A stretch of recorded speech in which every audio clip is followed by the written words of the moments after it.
she finish? Of course she can. Blocked brilliantly by Buchanan, but it's stabbed in. Chelsea, FA Cup winners 2022.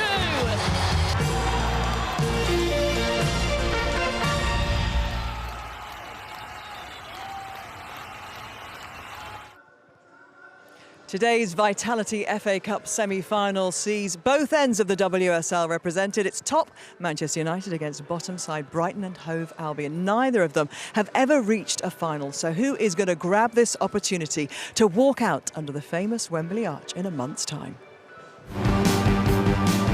The Vitality Women's FA Cup, Manchester United versus Brighton and Hove Albion. Manchester United with all the pressure on their shoulders. Barisa with a stunning effort. In towards goal and it will go in. And headed in, Vilda Barisa. Lee with a chance. What a goal. A wonderful goal. Manchester United and the Albion through to the FA Cup semi-finals.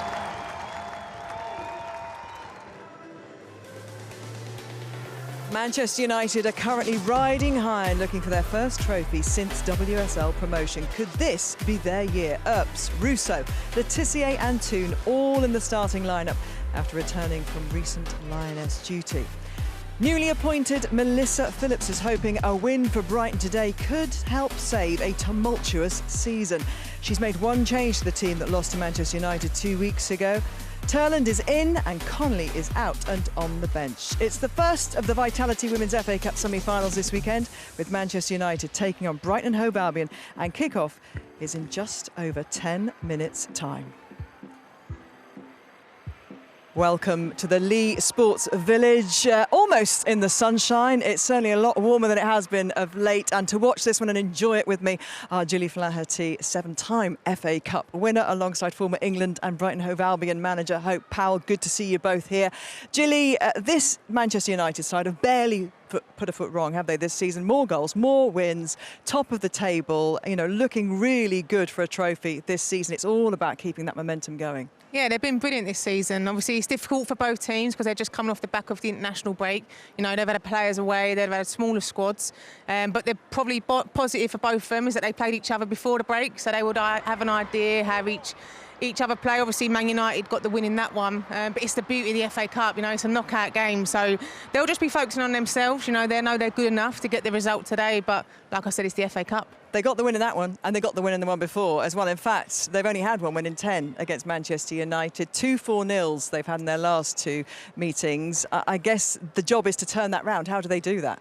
Yeah, it's going to be a tough ask, to be honest. This is a bit of a fortress coming here.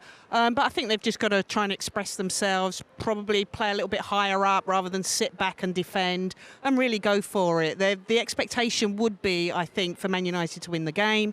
So I guess, you know, Brighton, new manager, new environment, new everything. It really gives the players a chance to express themselves and really just have a go. Yeah, players having a go and, of course, proving themselves to a new manager. It could be the recipe for an upset. We shall see. I wonder when they were going to put the sprinklers on. I'm glad they did it just as we came on air there. So your first task as a new manager, for Melissa Phillips that is to go away to Manchester United, the league leaders, in an FA Cup semi-final. Some task indeed. Let's hear from the managers, starting with her. She's with Joe Curry.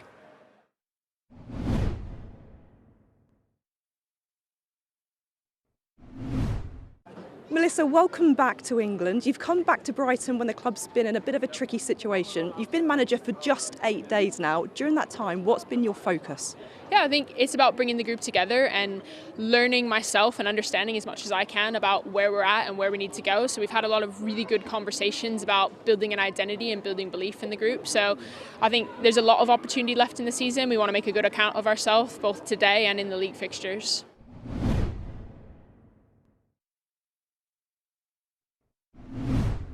Your last game out before the international break, you thumped Brighton. You've made one change to the starting 11 from that game. What's the thoughts behind bringing in Lucia Garcia? Lucia's been excellent and really has deserved a start. There's some thought behind whether she's been impacting brilliantly, so thought of whether to start or not.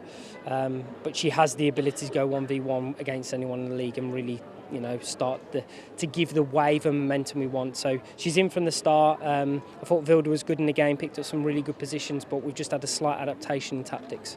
Best of luck, Mark. Enjoy today. Thank you.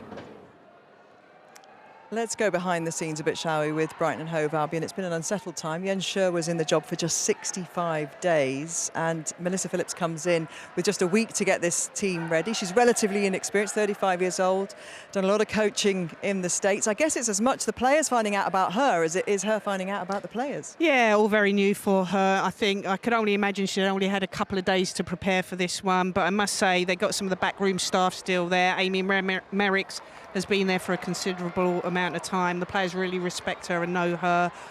So she would have been given a lot of information. I think her coming in now, certainly today, is about assessing where they're at, having a look at players. The expectation, as I said before, would be for Man United to win the game. So really, she's just going to have a strong overview and see what she perhaps probably needs to focus on more for the league. Although today there's everything to play for, but the priority will definitely be the league.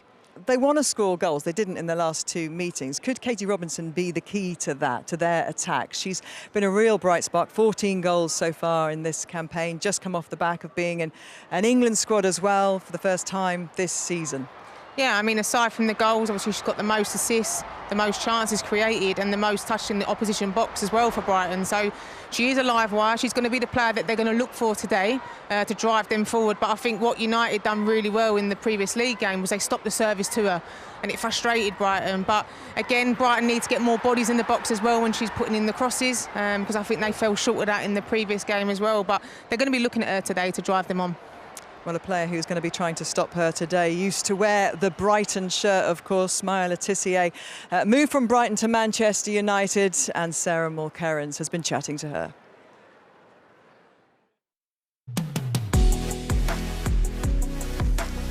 I was just down in Brighton and my agent called me and was like, oh, United are interested. And I was like, nah, shut up. That's not true, surely not. I spoke with Mark and was really excited with the ambition and kind of the values that the club have, and yeah, I thought let's just give it a shot. Maya Le Tissier grabs the goal. Playing at Brighton, I loved it and it really helped me a lot, especially playing under Hope. The kind of defensive side of the game, I really kind of understood and knew my role in various positions, so I think that was really good and I really did enjoy it there. Hope took her chance with me and I was only 16 and she threw me straight into the deep end kind of, so I'm really honoured that she kind of put her trust in me.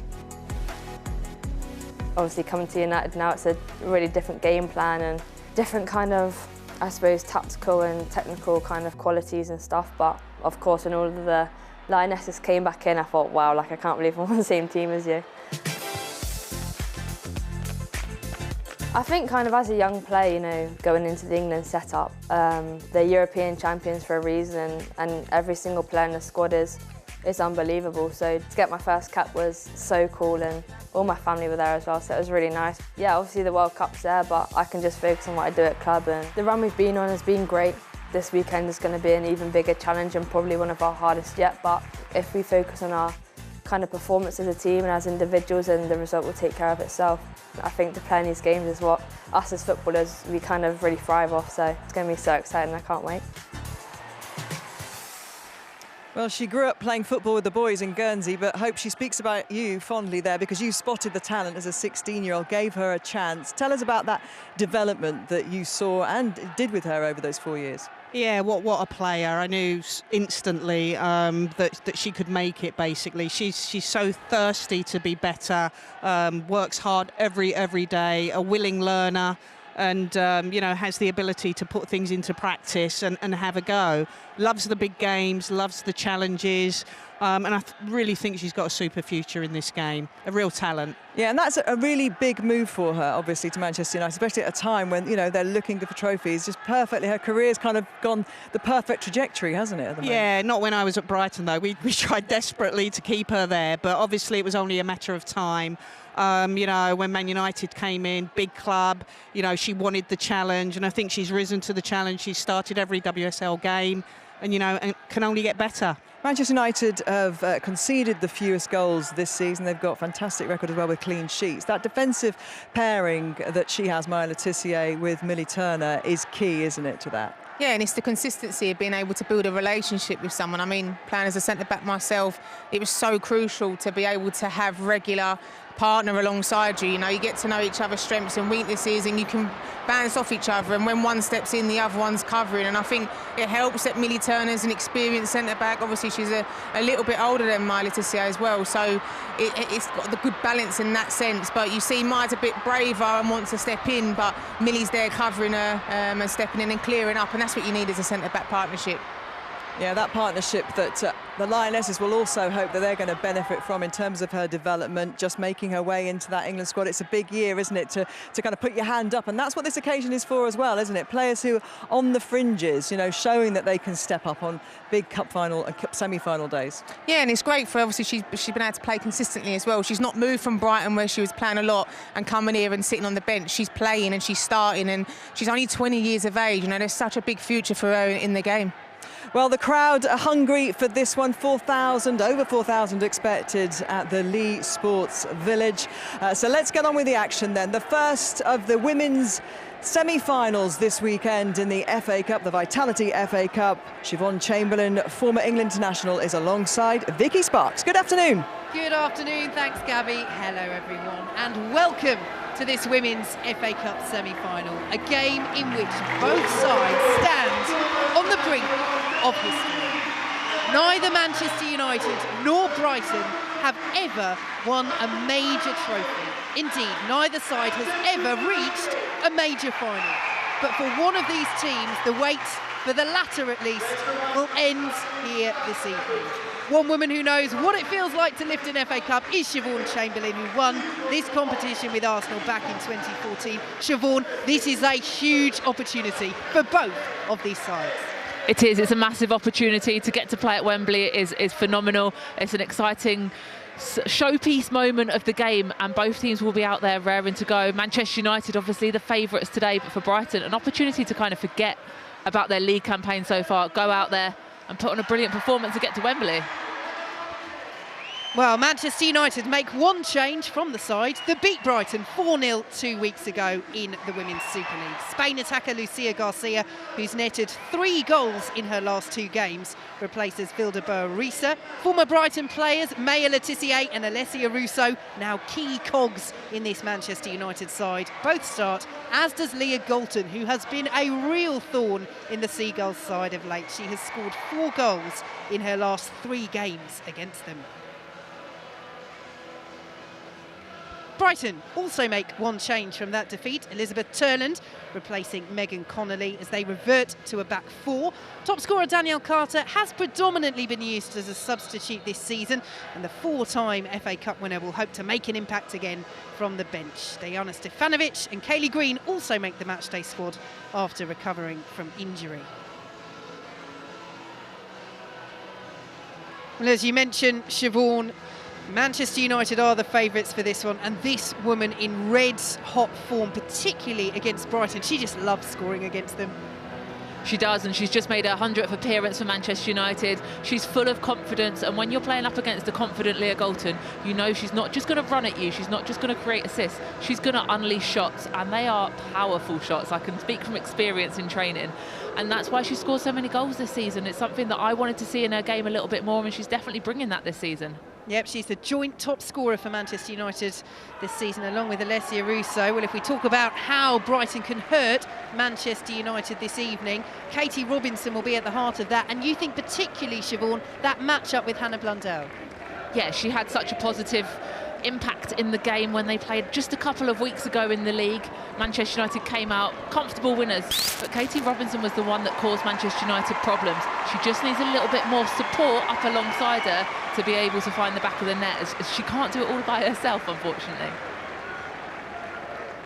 So Kirsty Dowell, our woman in the middle for this one, took charge of the FA Cup final last season as the players take the knee along with the officials and staff at the start of this match. The message against racism still clear. So we are off and underway in this Women's FA Cup semi-final. A place at Wembley on the line. A first major final awaits for one of these sides.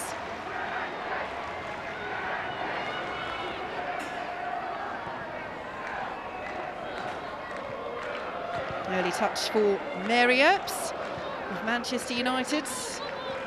That victory over Brighton in their last league match 2 weeks ago. The second time they've beaten them 4-0 this season. And it can't help but play on your mind as an opposition player. No, it can't. When you've conceded 4 in 2 games to the same opposition, it's difficult to then go into it with a positive mindset. But for Brighton, they've got a brand new manager. It's all a fresh start. It's an opportunity to forget about their league campaign so far. So it's a bit of a free pass today. Go out there, enjoy it, prove yourself, and try and get yourself to Wembley. Yes, first match in charge for Melissa Phillips, who has only been at the club since last Friday, the former London City Lionesses manager. Real season of upheaval for Brighton. Team's ball is cut out. Moving way back to Lydia Williams. That was a choice as well for Melissa Phillips to make in terms of the goalkeeping situation. Lydia Williams arriving at the club in January, has largely been number 1 since then, but Megan Walsh playing well in the quarter-final victory over Birmingham. It's always a difficult position being a goalkeeper. Speaking as a former keeper, when you're in, you're normally in, and it's hard to find your way in. You normally have sometimes have a cup goalkeeper and a league goalkeeper, so I'm sure Megan Walsh will be incredibly frustrated after putting in a good performance. But you can see as a new manager, you come in, you say, I want to see my league goalkeeper potentially show what she can do.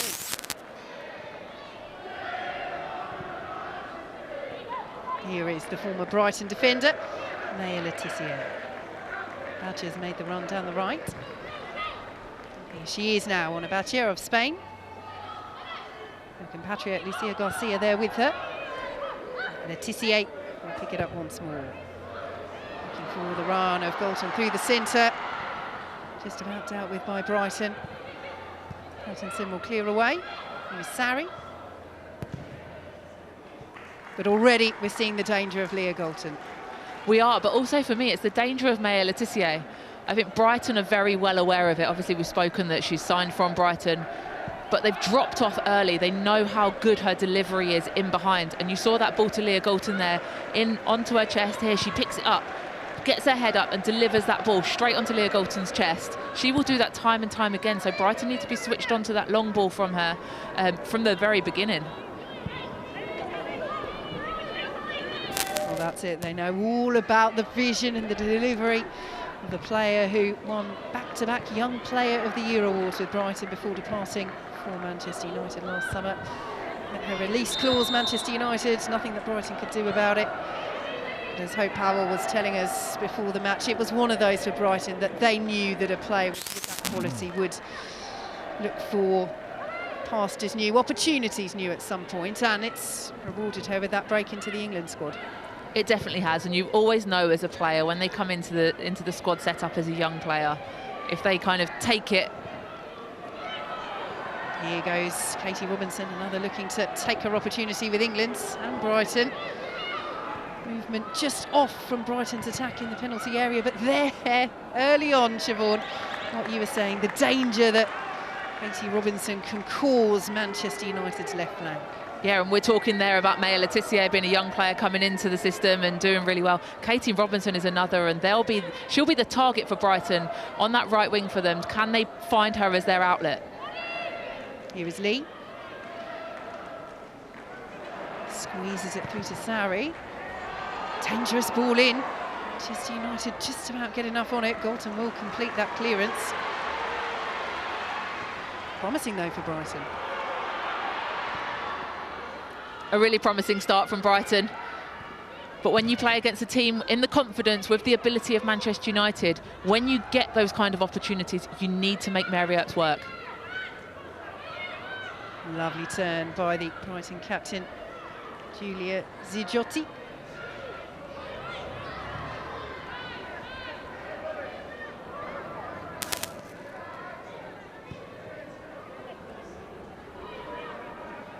Turner.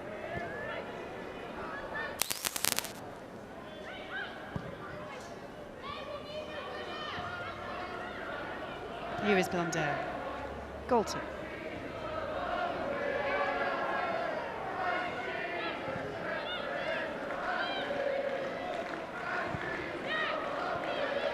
Le Tissier. Plenty of players on the shoulder of the Brighton defence. Lovely take by Galton. Good sliding challenge by Zoe Morse. And Brighton will steer it up to Katie Robinson.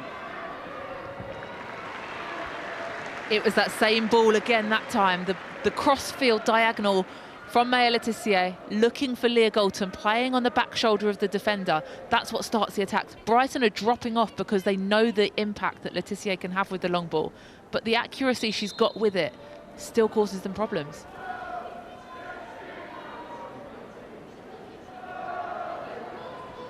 Here is Lee.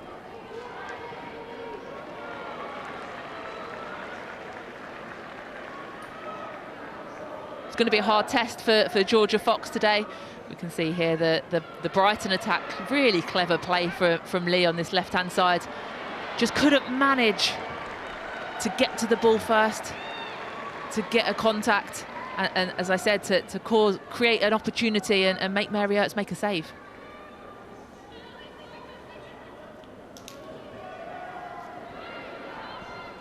Well, they have been so strong defensively, Manchester United. They have the best defence in the WSL this season. Clean sheets in both their encounters with Brighton this campaign.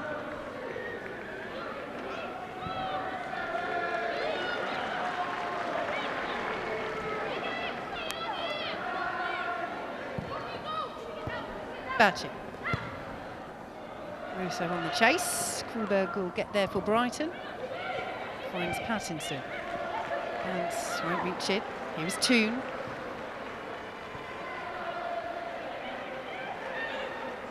Bants forwards.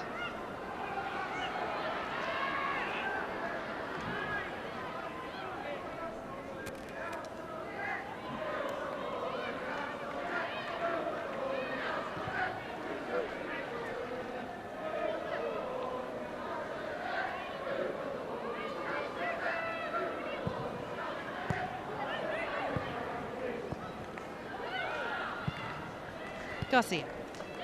And closed down by Pattinson, but Garcia does well in turn. Certainly worthy of the start that she's been given by Mark Skinner. Most definitely, and it's going to be a crowd pleaser as well. I know a lot of the Manchester United fans have been wanting to see a little bit more of her. So here's her opportunity to show what she can do from the start.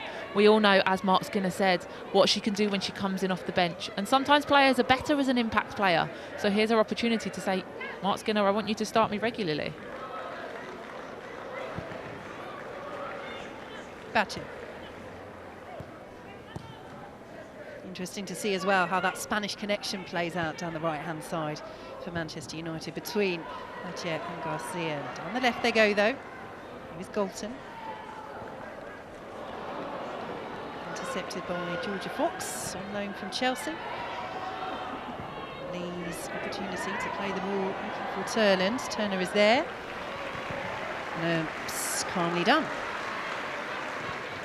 You heard Gilly Flaherty in the pre-match build-up talk about the consistency and how important it is as a centre-back pairing to play alongside each other regularly. And you could see the confidence that as a trio, Le Tissier, Turner and Mary Earps have in each other. No concern whatsoever there with that through ball by Millie Turner. Just plays it straight back to Mary Earps, who then plays it through. There's Garcia chasing this one over the top. Just a little bit too much on it, but again, the forwards of Manchester United really playing on the shoulders of that Brighton back line. Yeah, they are playing on the shoulders, but Brighton are dropping quite deep quite early on. Sometimes you can say, we'll play that high line, try and keep the game compact. But for Brighton, they're dropping off. They know that how dangerous that more direct ball is from Brighton, but it gives the opportunity to find Ella Toone in those gaps. Decent starts, though, from her side. Melissa Phillips taking charge of her first match with Brighton. Wasn't in charge for the 4-0 defeat, therefore, by Manchester United. Has reviewed that game since arriving. Says she didn't think that 4-0 was representative of Brighton's performance. Felt that for 60 or 70 minutes they were well organised, but there were defensive lapses as well, which cost them.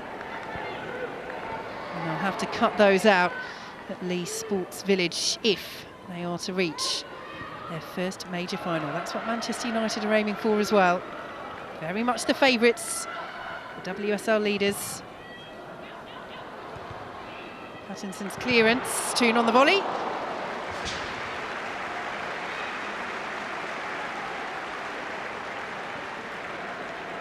It's a great delivery here by Katie Zellem. Pattinson could have done better with the clearance, but luckily for her, Ella Toone absolutely rifles over with that left foot. Had it fallen on her right foot, it might have been a different story, but I think Brighton would want Pattinson to potentially clear to a slightly less dangerous area.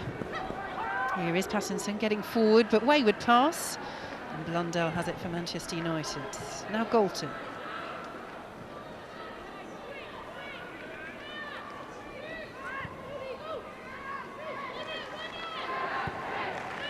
Batu. Garcia.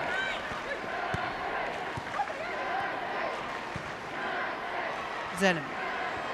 Little miscontrol allows Robinson to steal, finds Lee. Zellem again inadvertently plays it straight to Katie Robinson. Sarri's up there, Turland as well. Letitia is there against her former club. Brighton corner. Brighton's best moment of the game so far, and good defending by Maya Letitia in the end. But it's Katie Robinson who's that thorn in the side again, causing problems for Katie Zellem in that midfield. Plays off the back shoulder of Millie Turner, and I'd like to see her go direct, go 1v1. She's got the pace, she's got the skill, she's got the ability. Go 1v1 against Millie Turner into the box, and if she has to tackle you in there, she could bring you down for a penalty. So corner to Brighton. Short option is there, but it was swung in. Good punch by Earps. Toone with the header. Bantz will get there for Brighton. Did well there, Libby Bantz. Lee Gu-min will pick it up. Waiting in the centre. Turn her away for Manchester United, and Toone will latch onto this. Rousseau, her England teammate, ahead of her.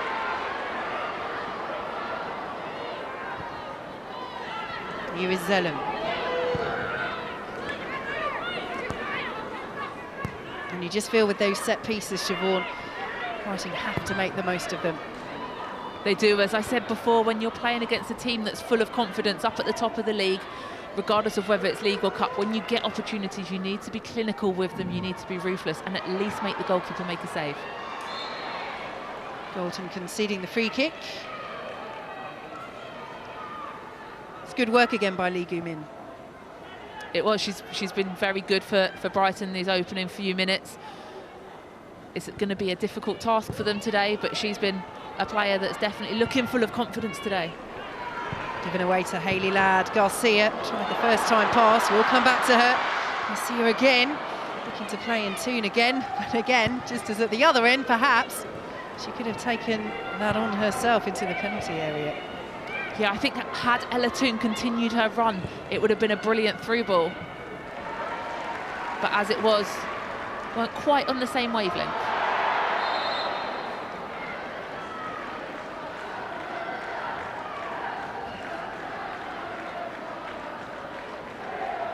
But already she is showing why Mark Skinner has decided to give her a start this evening.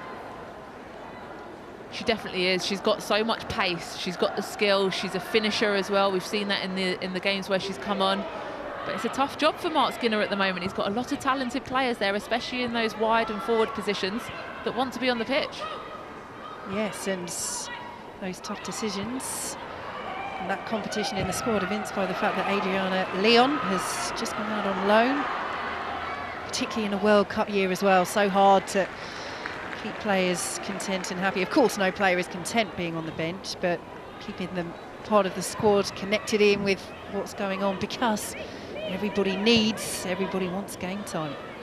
I think as an attacking player, as a forward, it's slightly easier. You have that rotation.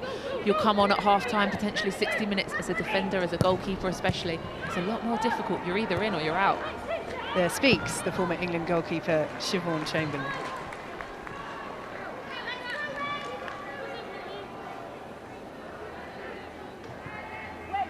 But you look at the strength that there is on the bench and the player that jumps out immediately in terms of that game time. Nikita Paris, not in the latest England squad. And again, her World Cup place heading into the tournament this summer. Certainly not guaranteed, and she is one of those players that will be desperate to put her stamp on the final few weeks of the season. She was part of the squad that won the Euros last summer, but you can never take anything for granted, particularly not with Serena Wiegmann.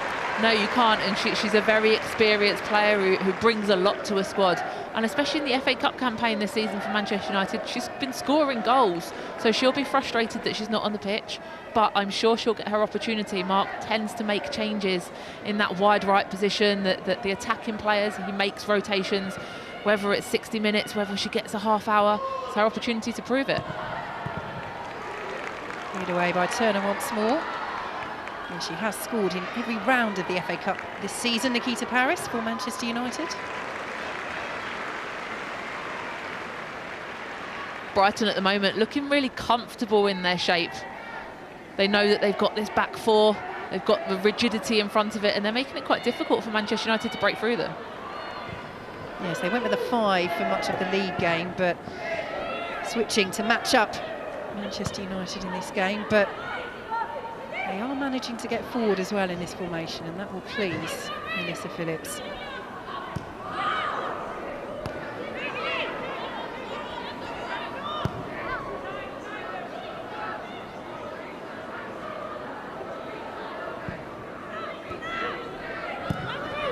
Batche. Garcia.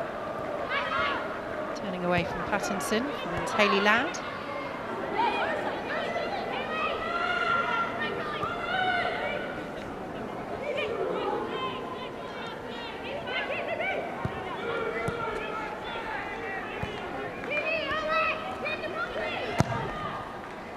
Ladd's ball over the head of Alessia Russo, bounces there ahead of Garcia. Pattinson will clear. Picked on by Turner. Turner there ahead of Lee. As I said, Brighton defending really well. They're really comfortable. They're not being stretched out of their position.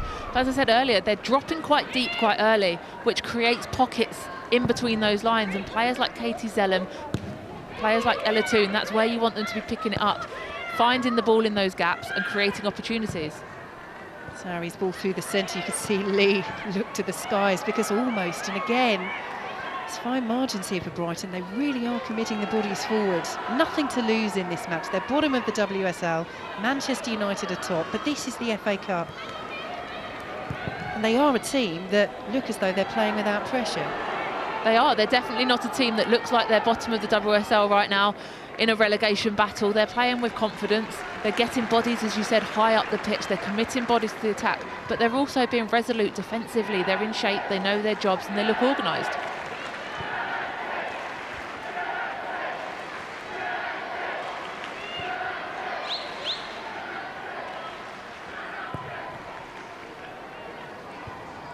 Pattinson there ahead of Garcia. Ladd will pick it up for Manchester United. Here is Batche. Early delivery, Galton's there, wins the header. Garcia underneath it. Can she get the shot away? She can. It's well blocked. Cleared up to Turland, who lays it off to Lee Gu-min. All of a sudden, Brighton are breaking. Turland. Letitia there with her. Early ball in away by Turner. And Batche with the time to turn. That was the wrong pass from Lee for me. When you look at the speed of Robinson, she was there on that right-hand side, slide her in, and she had the beating of Hannah Blundell. I think for me, Turland didn't really have the pace to cause Letitia problems. And it's a a massive let-off there for Manchester United, but fantastic opportunity for Brighton and will give them confidence moving forwards now.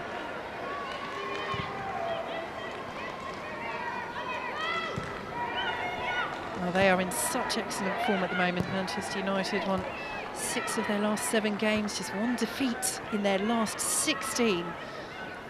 But Brighton really posing some questions here with the WSL leaders. Miscue though by Libby Bance, and Garcia is onto it sharply. Here is Hayley Ladd. Russo's in the centre. Ladd still going. Garcia will drive. Cleared away. Letizia. Suddenly Manchester United pushing the bodies forward, but the offside flag is up and Brighton have the set piece.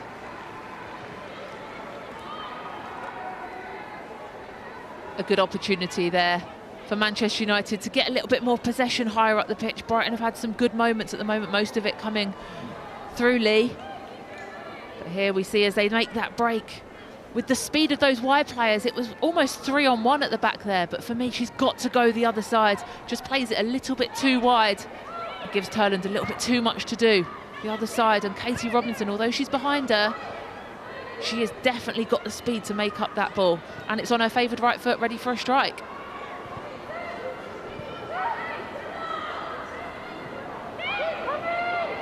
Here is Kuhlberg for Brighton.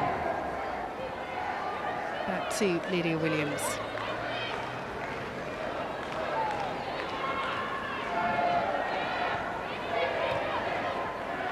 I did give a slight nod to the goalkeepers union earlier, Siobhan, but it is a key point.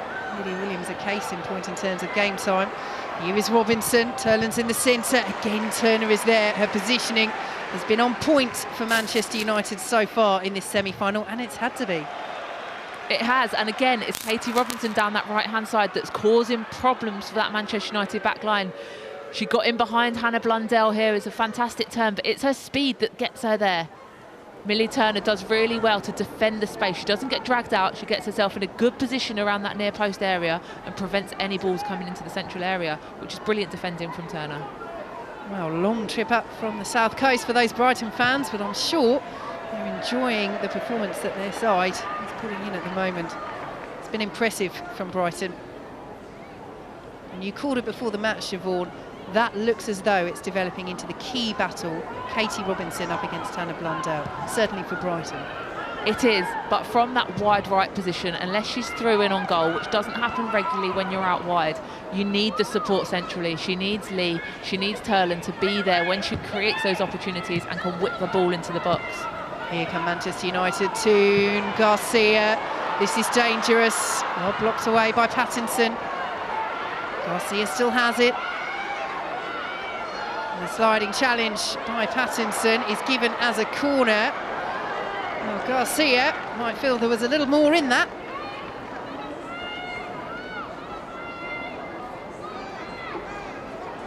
It was definitely a strong challenge. But we see here, she gets the ball. It's the follow through that you've got to be questioning. You can understand why Garcia's on the floor in quite a bit of pain there originally. Thankfully she's got up and she is okay. Pattinson definitely won the ball. It is a corner, but the follow through is questionable. Yeah, it's the amount of contact she gets on the ball there. I think that is why Kirsty Dowler said, all right then, but as you say, difficult one in terms of the follow through for Garcia to deal with, but fortunately she's all right. Manchester United have the corner. Set piece specialist Katie Zellem, the captain, is over it. Here is Zellem's delivery over the head of Millie Turner. Letizia will pick it up on a batcher on the edge of the D. Looks as though she was maybe expecting that ball to come to her. Possible training ground routine there, but Millie Turner, we know, is so dangerous from those sort of areas. Here is Toon as Manchester United keep up the pressure. Batcher. Blundell. Wilson's out there. There is one by Beatrice Sari. Manchester United throw. We can see the penalty shout here potentially. I mean, you could see the referee giving that. She has won the ball, but she takes her standing leg with her follow-through leg. And it's a heavy, heavy challenge. It's dangerous and it is reckless, regardless of her winning the ball. Decision is goal kick on this occasion for Brighton. Well, she certainly looked in pain, Garcia, but there weren't huge protests towards our referee, Kirsty Dowell, although... There weren't, and I think when you win the ball cleanly to start with, then it makes you feel as a referee, as potentially teammates, well, it's definitely a corner ball, but it's the follow-through that's got to be seen as well. Here goes Kuhlberg, pursued by Garcia. Bounces off Lee to Ladd. Thatcher's pointing to where she wants it. Millie Ladd instead will go back to Millie Turner. Letitia. Batcher.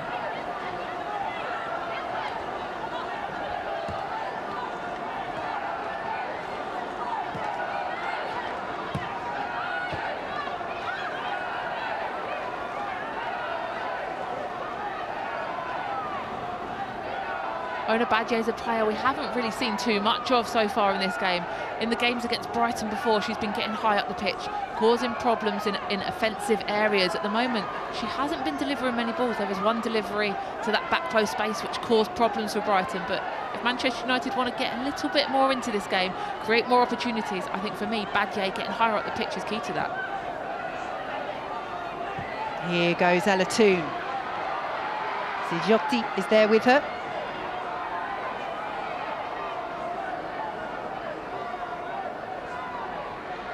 Eventually falls backwards. A little bit of a scramble inside the area, and what a save that is by Lydia Williams. No wonder she's being congratulated. That was top draw. Manchester United so close to the breakthrough. We asked the question pre-game about which goalkeeper would be playing. Lydia Williams is definitely worth her value in goal from that save. It's a fantastic stop. She doesn't see it until late. It goes through bodies, but reacts superbly well to tip that over the crossbar. Well, she struggled at times in the league game against Manchester United, but that is as good a save as you will see from Alessia Russo, and that will do her the world of good as well, Williams. Corner taken short by Manchester United, pushing for this opener. Batcher's delivery. Russo's in there again. Sarri away for Brighton. We talk about goal scorers getting all the glory. That is as good as a goal for me. Without that save, it's in the back of the net. It wasn't one she was expected to save. It's a brilliant save, so she deserves all the plaudits she gets from that, and will give her confidence going into the rest of the game after, as you said, a few question marks over her performance in the league game a couple of weeks ago. Manchester United, though, with their tails up. They've come close. 2. Here is Hayley Ladd. Letitia. Batcher.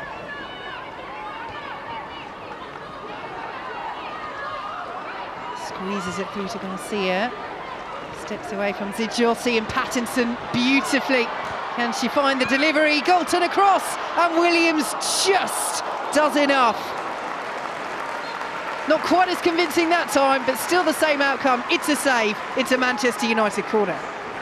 You're right, not quite as convincing, but it's not in the back of the net. She's made the save. Earned her luck from the last save that she made.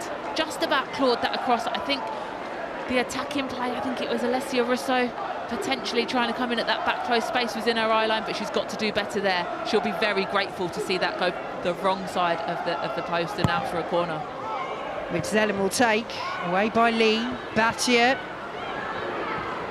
Well, they dragged the shot, but yes, just that little lapse of concentration for Lydia Williams, and it could have been a very different story.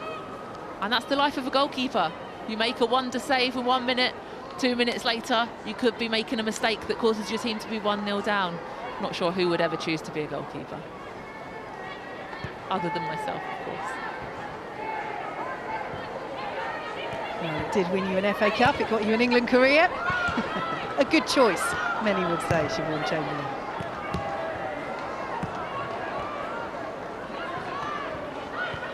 Sarri. Pattinson. Lovely turn by Beatrice Sari, but she's challenged well by Lads, although Sari doesn't quite think so.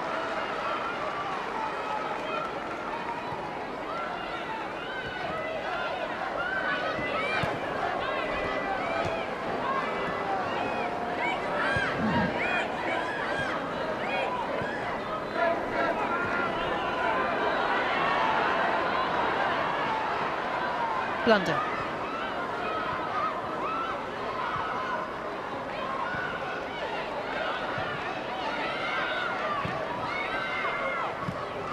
Garcia. Still going, Lucia Garcia. Shots doesn't present itself, and Lee plays it to Sari. Turland will chase. Tissier on the way back to Mary Earps. That's the release ball where you want Katie Robinson to be the player that's there to release with the speed. When you've got Millie Turner and Laetitia in good positions covering around behind, you need someone with a lot of pace to be able to exploit that opportunity. Unfortunately for Turland, she didn't have that pace to get in behind. Loose distribution by Hayley Ladd, and Georgia Fox will bring it forward for Brighton. Here's Lee Gumin. And now, Katie Robinson. Fox adding that extra body in the penalty area. Robinson does get the delivery across. Ladd with the time to clear. Zidiotti. Lee. Comes to Pattinson. Cleared away by Millie Turner. Zellem helps it on. Also with the control and sliding in there, trying to retain possession on Georgia Fox. Brighton have it. Zidiotti. Away from Zellem. And Fox won't control Manchester United with the throw, but again Brighton really competing in that area of the park. Yeah, a really good phase of play from Brighton. Their manager will, I'm sure, be pleased with the way they've executed this first half, but here we go back to that save. Doesn't have a lot of time to see it at all, but full stretch, has a brilliant start position, keeps her balance, gets that hand up, top hand, straight over that crossbar. An outstanding save. Gets better and better each time you see it. We praise the quality of the save, the quality of the shot from Russo as well, to get that level of control on it as she's falling. It was, I'm sure it is one that she thought as she hit it, this is nestling in the back of the net. So free kick Manchester United. Just over half an hour gone. Still level between top and bottom in the WSL in this Women's FA Cup semi-final.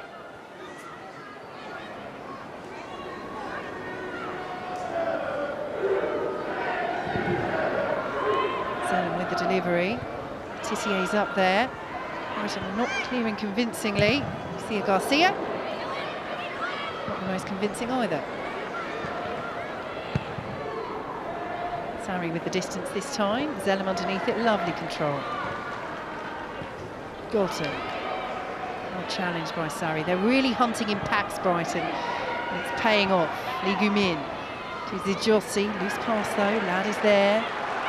Here comes Battier. Russo getting ready to run. Battier still going. Russo now offside. So Battier goes alone. Good decision making there from Badier. You know that you could tell that she wanted to play the through ball to Alessia Russo, but Brighton were holding the line really well. Russo just kept straying just a little bit offside, so she did really well to hold on to it herself. Just couldn't get the power in the shot to cause any problems for Lydia Williams in goal. Comfortable save for her.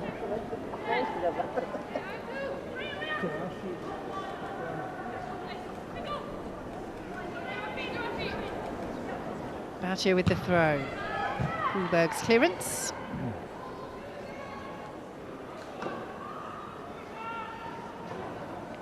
Well, in his own words, Manchester United have achieved nothing this season, says Mark Skinner. We need to make sure that we earn everything.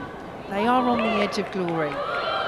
In the title race, one step from Wembley in a first major final, but being held here by a resolute Brighton and Hove Albion.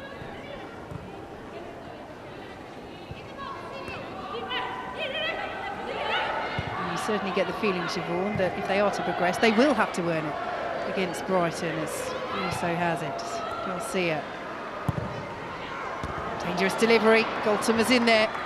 Goal kick given. They definitely will have to earn it. They've been made to work. Brighton are a lot more organised defensively than potentially they have been in the past in the last couple of games against United, when they found it a little bit easier to find those gaps. But credit to Brighton for how they've approached this game. You see here, they're marking really well. United only had 2 bodies attacking that ball. I think if you want to cause Brighton problems with the number of players they've got defensively set up, they're going to need to commit a few bodies more to the attack. Uezelem saw the space for Garcia. It's an important header by Kuhlberg. Nad almost steals it back. Gumin forward to Turland. Saw the run of Sarri. Robinson's through the centre. There goes via tricky Sarri. Turland's arriving as well. They've got the bodies forward again. Brighton, good save by Mary Earps. No, she's not kept it out. And Sarri for Brighton gives them a shock lead against Manchester United. Remarkable. Well, a goalkeeper of her quality, you'd expect to deal with that, but she wasn't able to. And Brighton have the reward for this first half performance in Melissa Phillips' first game in charge. What a moment. They do have the reward, and it's nothing less than they deserve. They've been fantastic this first half. They've had to defend through large portions of the match, but they've attacked well. They've committed bodies forward to the attack as well, and they've earned this goal. Sarri here on the left-hand side, driving forward, cuts in field, and it's the shot that comes across. I'm not sure what Mary Earps was doing there. It's deflected back off her hand. It's a horrific mistake from her. She'll be the first to put her hands up and say, I've made a mistake. But it's about moving forwards from here. She's been brilliant so far this season. She's been brilliant for England. She's been brilliant for Manchester United. And this is an opportunity for her now to step up and be good again. It's difficult for a goalkeeper. You make a mistake and it's in the back of the net. And this is where her mentality gets tested. And from that angle, it may even go down as a Mary Earps own goal, whether that ball in from Sarri was curling enough. Either way, Brighton ahead. And either way, Mary Earps, a player who has been a stalwart for them since arriving back in 2019, and for England under Serena Egan, is at fault. Yeah, she's been brilliant, but as I said before when we were talking about Lydia Williams, the life of a goalkeeper, you make a worldie save 1 minute, 2 minutes later you could be at costing your team a goal. So it's the choice you make when you start your career as a goalkeeper. Here come Manchester United looking for the immediate response with Russo! And almost getting that immediate response with Russo. Positive play from Manchester United here, Blundell driving in, and you know what you get from Russo. She brilliant on the turn, right foot, left foot there. She just couldn't quite get the connection to get it creeping in the right side of the post. But one of the things that I can say is a positive for Manchester United this season is when they have made mistakes, when they have gone behind, it's their response, their reaction. They go straight down the other end of the pitch and they get that goal back. This will be a test for Brighton to see if they can hold on to this lead for the rest of this half. And Brighton again with the thought of coming forwards. That will be interesting to see as the game develops, whether they keep on with what has been, as a whole, an attacking approach. Yes, they've defended well, but they've certainly committed bodies forwards. So Manchester United are trying to do now. Russo fires it into Zoe Morse. Manchester United will have another opportunity to test that Brighton back line, trailing this shock scoreline for Mark Skinner's side. Yeah, they have committed bodies forward as well as defending hard, and that takes a lot of effort. So it'll be interesting how well they can last with that. Toon's delivery is high. Williams does enough. Russo! Whistle's already gone. And that spares the blushes of Alessia Russo, who couldn't find the target. And I'm not sure she heard that whistle either. It's a brilliant delivery in from Ella Toon in that right area. Lydia Williams comes for the cross, doesn't really make any contact. I think it's the back post area where the free kick's been given. too sure on the contact there. But thankfully for Brighton, it was given. And thankfully for Alessia Russo, who, as you said, fired over, it was given. Yes, let off all rounds for Brighton really there. Manchester United fans want a free kick. They have retained possession. Here is Battier.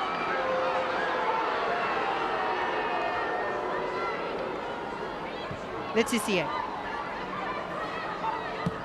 Garcia. Oh, brilliant run this by Lucia Garcia. Outstanding. Still going Garcia. Straight at Lydia Williams.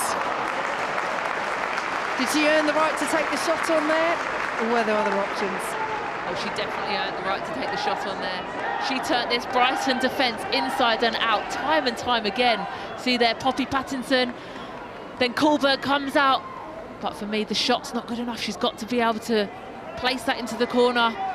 Make Lydia Williams make a save that's got to be pushed out into dangerous areas with lots of bodies, or fire it with more power into one of those top corners. She's got the ability to do it. Would have been an outstanding goal. But it's her side that have the advantage.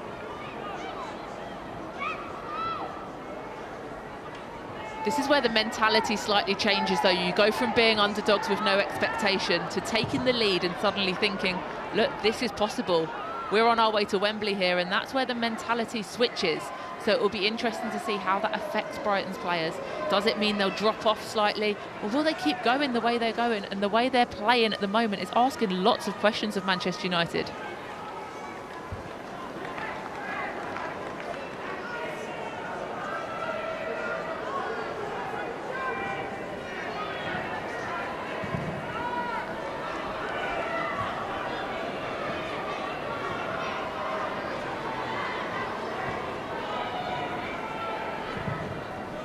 Morse with the ball forward.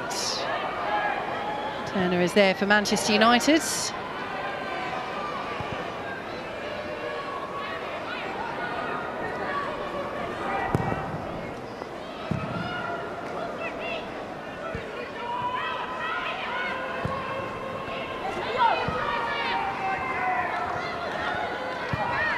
Forward by Letizia off Sarri.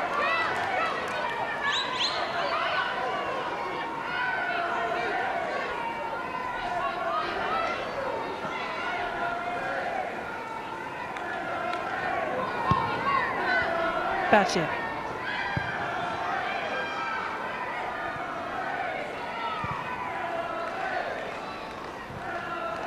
Zelen. Blundell forward to Galton.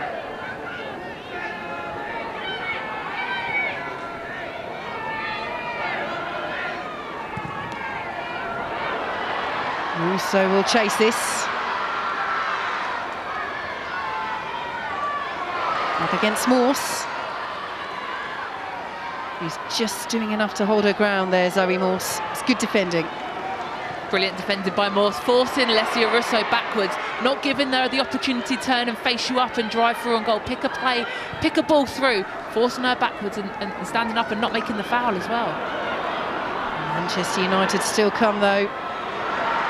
Danger down this left-hand side, it's behind Galton. Batier's drive, Ladd will try and place it and can only place it straight into the arms of Lydia Williams.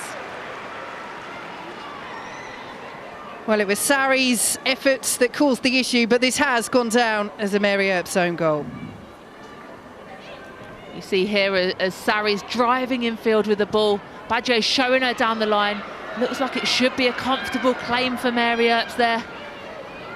Whether she doesn't get her feet across in time, just parries the complete wrong direction, and one which she won't want to see time and time again, I'm sure.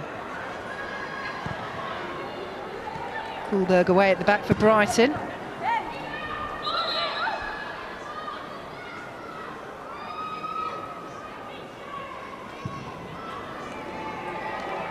Well, they're not used to trailing, Manchester United. Particularly at Leeds Sports Village. They've lost just once here all season. That was against Chelsea in the WSL. Both of their league defeats, incidentally, this season have been to Chelsea, but they trail the WSL's bottom side by a goal to nil in this Women's FA Cup semi-final. And Brighton are coming forward again. Here is Katie Robinson up against Blundell, who wins that particular instalment of that particular battle. And now here goes Ella Toone for Manchester United. Russo. Good foot in to dispossess her from Kuhlberg. Comes to Garcia. Battier as an option. Garcia gets the delivery across herself, and Williams is there.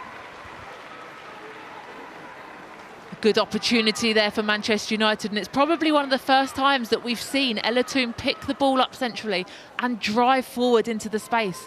She hasn't been driving forward with it as much today as we've seen in the past, and that's where she can cause problems, because she can then slide Alessia Russo in, who couldn't quite get her shot away this time. But that's where Manchester United need to improve on if they're going to get back in this game. Here is Russo, 1 minute of added time. Can Manchester United force themselves level? Not with defending like that from Brighton. Bance brings it away. Robinson dispossessed. United throw.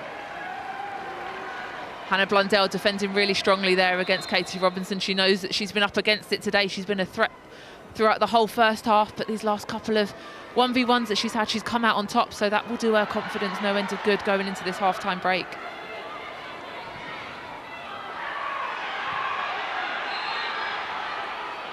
Decision goes against Brighton.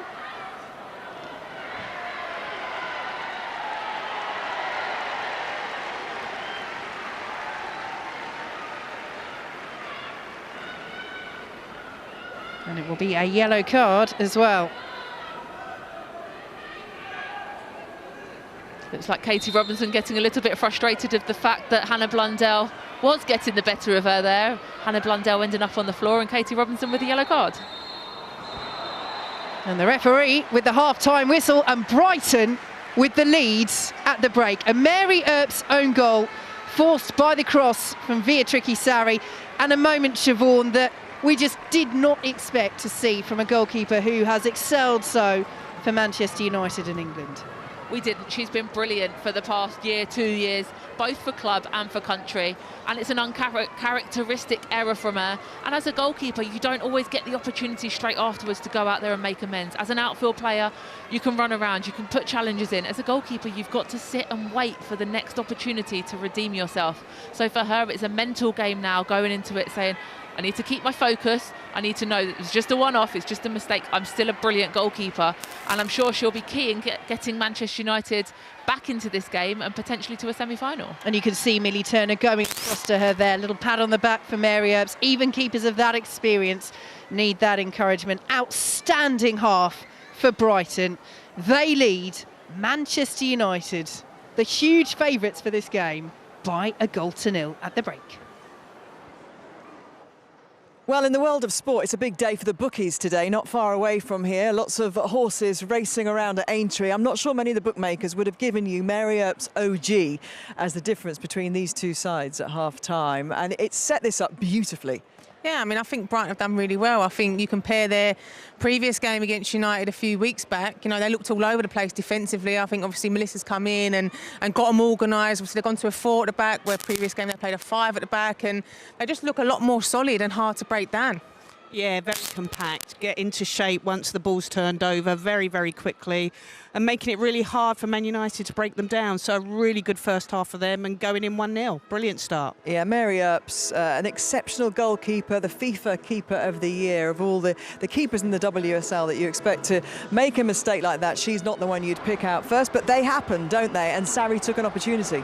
Yeah, I mean, she's done really well here, and I think Brian exposed Man United down the sides as well, because both fullbacks of Man United are so aggressive with attacking that they leave so much space. So obviously Robinson occupied the 2 centre-backs there, but yeah, Sarri down the outside now, and sort of Brighton are already in there, so she just sort of really has to put it into a dangerous area. And I mean, Mary's going to be disappointed with that, because it's not like there's any real pressure from a Brighton player around her. I mean, Millie Turner's the nearest player to her, and she just sort of hits it backwards towards her own goal. Yeah, very uncharacteristically done by Mary Earp. She will be more than frustrated with herself on that one. But you've got to give Brighton some credit. They've played really well in this first half, been driving down the wings, and, you know, who would have expected them to go in 1-0 up? Great game. The Greek international didn't get it, of course. Earp's got the goal, but she will, I'm sure, be claiming the assist. She's only scored 3 goals for Brighton this season, but her involvement there could prove to be crucial. At the other end, we thought we were going to start off our analysis by congratulating and waxing lyrical about goalkeeping for a very different reason. Lydia Williams. Yeah, she does really, really well here. The ball drops obviously to Russo. She takes it very early, and, you know, Lydia was very equal to it, saw it a bit late, blinded by Kohlberg, and what a save. That is a you know, match-winning save, if you like. So she'll be really, really pleased with that. Good stop, good save. And again, a bit Garcia dribbling in field. Ball comes across, fumbles this one slightly, but luckily that didn't go in the back of the net. So she'll be really pleased that that didn't go in after making a tremendous save and then scrambling a little bit towards the end of that one. Bounces awkwardly, loses sight of it, and luckily it falls the other side of the post. When you have been kind of the question mark around you as a goalkeeper, because obviously she'd been part of a team that conceded 4 last time, and there were question marks about whether she would come in or not. You know, to have a moment like that quite early on in a game and feel that you are kind of in the moment as a goalkeeper is really important. Yeah, most definitely. And I think as well, the previous game, there was a bit of a call whether she made an error on the first goal because she didn't come when obviously Gorton scored her header. She weren't brave enough and strong enough and punched it. So I think today it was important for her obviously to get the early save, and it's a big save as well, because really anywhere else it's a goal, but she does fantastically to get it as well. We've seen it late and puts it over, but that'll do her wonders for her confidence as well. I think we're playing musical microphones, so just, you know, pass it between you. Let's have a little look at what was potentially quite a decent penalty shout. I mean, she does get the ball, Patterson, but it's the follow through, and I don't think you're happy with this, Hope. No, if I was the manager, I think I would be screaming for this. You know, Garcia drives at her. Poppy does win the ball, but it's the follow through. It looks a bit reckless to me. So if I was the manager, I'd be screaming for a penalty here. You know, it's debatable, wins the ball, but, you know, for me, if I'm in the dugout, I'm saying penalty. Gilly, what do you think? Because on the pitch, when it happened, you Hope, was that a penalty? Because the first angle we saw was he was from behind. But the players didn't react, and that always kind of tells you, doesn't it, on the pitch, what the players do. It's different in the managerial dugout. Yeah, and I think for me, as an ex-player, if I'm doing that tackle, I'm probably thinking I'm going to leave one on you here, and I would have thought that it wouldn't have been a penalty if it had been the opposition team, and I would have been calling for a penalty, because in a way she doesn't need to do the follow through because she's won the ball originally. So you could say it's silly because you could cost your team a penalty, but the defender in me is a bit like, I like the tackle. The manager in me is like, give the penalty. Now, the Brighton defence has been a source of many of their problems this season, but today you mentioned just how good the back four have looked, moved from a back five, but it was a team defensive effort as well. Yeah, really good effort, I must say. I think they've been sturdy. I think they've been tough. I think they've been well organised. I think you look at Gorton, who's done well this season. Alessia Russo's done well this season. We've seen very little of them. They've banked up really, really well and denied Man United space and opportunity, and that's credit to them. Been really resolute throughout, working, you know, along the ball, along the line, and just, you know, blocking every run, every pass, and done really well for me so far. And a team that's conceded 50 goals this season, you know, if you haven't been watching them lots, what was striking, I felt, Gilly, was also not just that they were doing, you know, they were doing the job they had to do well, but also they had a confidence about them in defence. When a team's been rocky, you know, and there's something goes wrong, the odd pass goes awry, or, you know, they miss a ball, it can kind of rock them. They looked like somehow in the last week or so under Melissa Phillips, they've managed to kind of get that mojo back. Yeah, and I'm not sure obviously what she said to them obviously since going in, but it just seems like the pressure's off them a little bit. You know, I think obviously it's sort of seen as a free hit because it's not the WSL. You know, obviously they've got the pressure of the relegation fight there, whereas this is, you got a chance to go to Wembley, you got a chance to be in the FA Cup final, so express yourself, play with a bit of freedom. But they just seem to all know what each other's doing, and they're on the same wavelength. And when you can able to sort that out with a team, and you're able to make a team more defensively resolute, it helps wonders going forward. And then going forwards, they've also had chances, haven't they? Yeah, I think they've done really well. Obviously, they've looked a lot for Katie Robinson in the wide areas. She's been a threat, you know, gets behind Hannah Blundell here, you know, bodies in the box, which probably they've lacked before, even though it's a 3v2, and need probably someone in that back pocket. But, you know, they've tried the counter. You know, Rob Katie again making that advanced run. She decides to give it to Elizabeth Turland on the left when probably she would have been better off going down the right side, simply because of Katie's pace. You know, Elizabeth hasn't quite got the pace of Katie Robinson, so that one unfortunately cut out. Again, you know, Hannah Blundell struggling, bodies in the box 3v2, but previously you would have said that Brighton really struggled to get bodies in the box. So the fact that they're getting it in those wide areas and players are joining in is credit to them. And here again, perhaps she could have probably taken it on and gone 1v1. Again, the covering by Turner and Mayer snuffs that one out. But again, I think they've done really well, and credit to them, because it's been a bit difficult season for them. Well, you know better than anyone, Hope, what a long journey it is up here for these Brighton fans. A long way. And they will be absolutely thrilled with what they've seen in that first half. Not just the fact that their team are 1-0 up in this FA Cup semi-final, the performance as well from the team who are rock bottom at the moment of the WSL. Let's not forget, though, Manchester United have scored 21 goals in their last 6 games. So I don't think they are out of this one yet. Plenty more coming up on the BBC for you. Follow a band of misfits that want to prove that being an outsider is being part of something special. This school is all about rebirth. Chance to shed all that baggage from the past and rise up from the ashes. This is a really bad idea. Everyone's got a story. You got a problem with Layla? You come talk to me, all right? Everyone's got a past. Jealousy stinks most. Someone's got to liven things up around here. Phoenix Rise. Watch on BBC iPlayer. And we've got loads more women's sport to look forward to on the BBC. More action from the Women's Six Nations tomorrow. France hosts Scotland. France looking for their 3rd consecutive win to match England, who won earlier today. Coverage starts at 3:05 on BBC iPlayer. On Wednesday, we've got more women's football. It is a big one in the WSL. Could it be a title decider even? Top of the table, Manchester United are hosting Arsenal. That's on BBC 3 at 7:05. Tomorrow's second Women's FA Cup semi-final sees Aston Villa host current holders Chelsea. Coverage starts on BBC One at 10:02. And one of Aston Villa's lionesses, Rachel Daly, caught up with Joe Curry yesterday ahead of the game. You've reached the 20-goal mark this season across all competitions. You must have a favourite. I would probably say the City one, the first game of the season. Daly will curl. What a goal! I think that was probably my favourite one, just because of the way it happened, and obviously winning that game was massive. But there's a few, I could pick a few actually, but that's probably my favourite one. What's Carla Ward, your manager, said to you about the way she wants you to play, apart from go and score me a bagload of goals? Yeah, she wants me to play with freedom, pick up the ball in areas, you know, where typically maybe a number 9 wouldn't, and yeah, just play with a bit of freedom and enjoyment, and more so just being in and around the box. Now, being a striker for Villa, I'm sure, is a lot of responsibility, but you have responsibilities at home as well. How's your dog? She's amazing. I've actually got her with me. I bring her in every day, so she's here. She's here? Yeah. Can we see her? Of course. Amazing.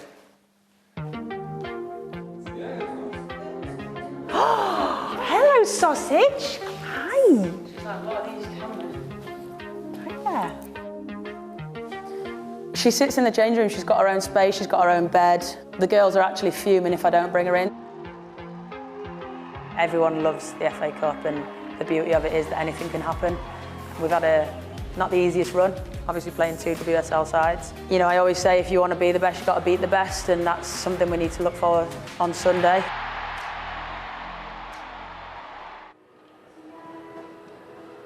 She's done very well, hasn't she, Rachel Daly, since she's come back to play in the WSL. But Hope, Powell's not having dogs in the changing rooms. No, definitely not. It is an interesting semi-final, certainly. One that on paper, ahead of today, you think would be the one that would be a bit tighter and harder to call. Or this one's proving a really exciting game that could end up being a bit of a shocker there. Do Chelsea, looking for their 3rd consecutive FA Cup trophy, go in as favourites for you? Yeah, I think they do, but I think as well, again, they played each other before the international break, and I think there was so much hype that Chelsea had come off the back of the Champions League. They're going to be tired, they're going to be fatigued. Can Villa go at them? And Villa was a disappointment, you know, and obviously Chelsea won the game, but won it quite comfortably. They didn't trouble them. So I think you'll see a different game again because, like I said, it's the FA Cup, you know, that sort of freedom and you sort of get the free pass to be able to go to Wembley. So I think it'll be a different result. I fancy Chelsea, but we'll see. Well, Mary Earps is out perhaps a little bit earlier than normal. She just wants to get her confidence back, get her eye back in the game. She'll be wanting to put that Rick behind her. That Rick, though, has seen Brighton take the lead in the first half. Not something that many were predicting around here because Manchester United, as league leaders, came into this as absolute favourites, having beaten Brighton 4-0 in their previous two encounters. Here's a reminder of what happened in the first 45 minutes. Place at Wembley on the line.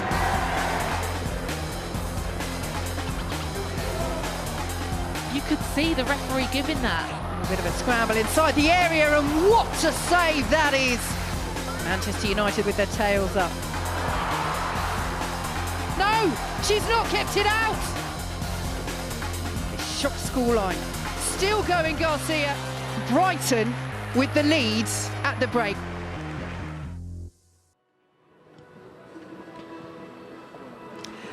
Yeah, a great first half for Brighton, not just the fact that they took that lead into the dressing room at half-time, and I'm sure Melissa Phillips will be thrilled with what she saw out there, but just the improvement overall in that team performance, Hope.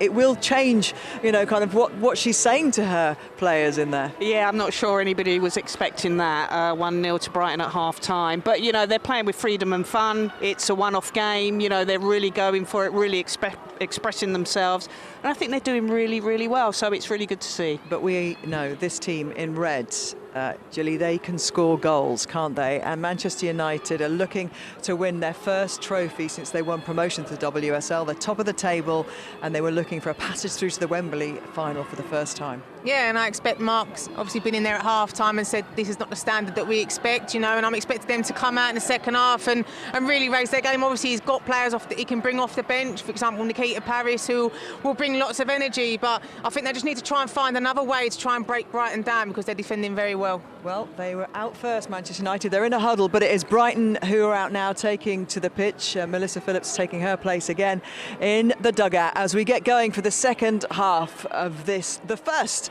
of two Vitality FA Cup semi-finals this weekend. Let's rejoin Siobhan and Vicky. Thanks, Gabby. Well. 45 minutes for Brighton and Hove Albion, Siobhan, to hold on to this lead and cause the shock of the season in the women's game in England. What a remarkable result this would be for Melissa Phillips in her first game in charge. Yes, we have a half to play, but my word, that half-time team talk, that first half couldn't have gone much better for this side. It couldn't have gone much better. They've scored a goal, they're still keeping a clean sheet, they're halfway to Wembley. It's an unbelievable opportunity for the side, but as you said, there's still a half to play, and they're playing against Manchester United, who have scored so many goals this season. They weren't firing in that first half, but Lydia Williams, I'm sure, is going to be under a significant amount more pressure in this second half. So no changes for either side at half-time. Manchester United behind as they get this second half underway. A reminder, both of these sides looking to reach their first major final in their history. This is Manchester United's first time in the FA Cup semi-finals. They only reformed as a professional outfit in 2018, but they've never got this far in the competition before. Brighton have, second time in the last 3 years, but never through to the final stage. Wembley awaits.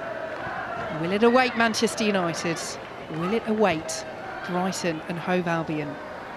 Bottom of the WSL, Leeds top of the WSL. But here come Manchester United.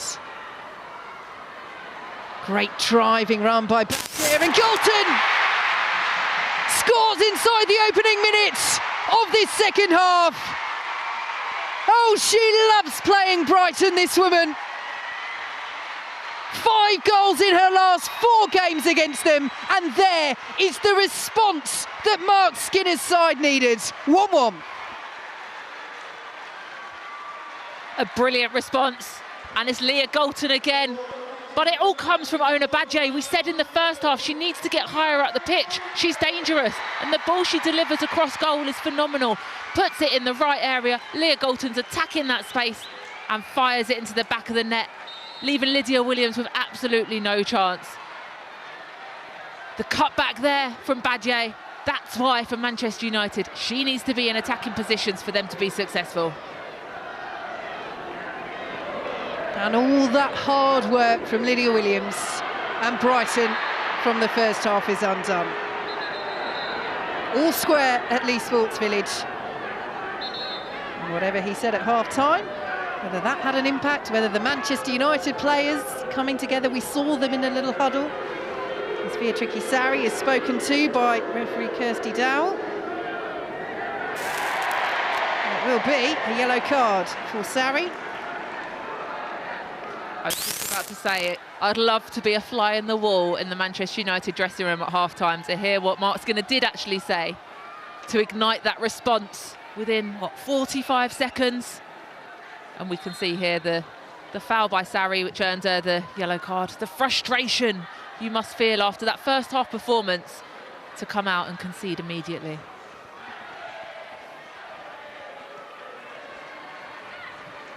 Here come Manchester United. Robinson with the interception. Kuhlberg taking on Zellem, fouled by Zellem. It's important here that Brighton can regroup and keep their composure. They did so well in that first half that they don't just let that moment dictate the rest of this second half for them. They need to keep going where they left off and keep playing the way they did in that first half. But Galton's on the charge once more. Russo waits in the centre. It's across to Toon.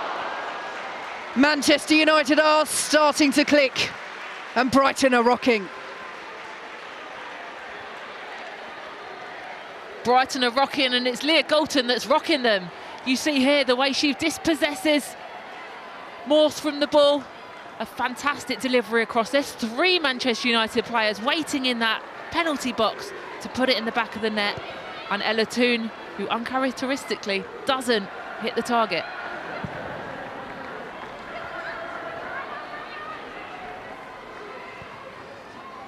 Well, she scored twice, Ella Toon, in the 4-0 victory over Brighton back in October. But again, a player of her quality. Not the easiest of finishes, but so much space. And you have to ask, Siobhan, where has the Brighton marking gone inside their own penalty area? A side who have struggled so to keep clean sheets. They're the only side without one in the WSL, but were so solid and resolute in that first half. And that's where the mental aspect of football is so spoken about, not enough. When the goal goes in, to be able to keep your focus, to maintain that focus and to get yourself back on track is so important, and you need leaders on the pitch that can help you do that. And Brighton just haven't been able to regain that composure as such that they had in the first half since conceding that really, really early goal.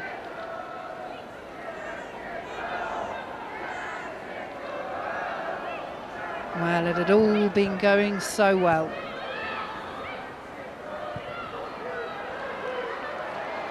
Williams closed down by Russo, followed by Kuhlberg, Zigiotti,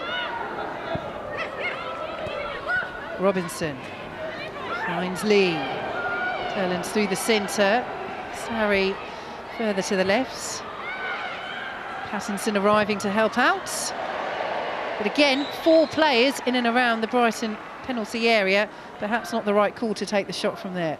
No, perhaps not. I think their first touch wasn't good enough to warrant the shot.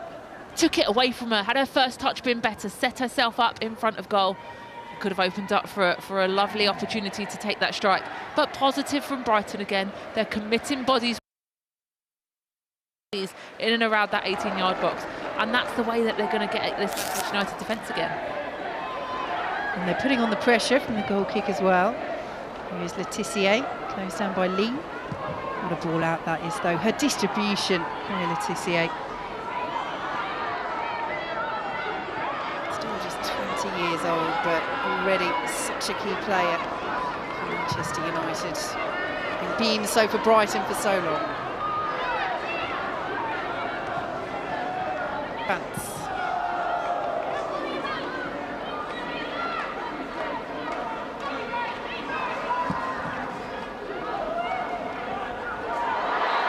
See it down. Morse just forcing that a little bit. We didn't see Brighton do that in the first half. It was all very natural, very structured, playing short passes, keeping it safe, keeping possession when they regained it. There it was an unnecessary switch across.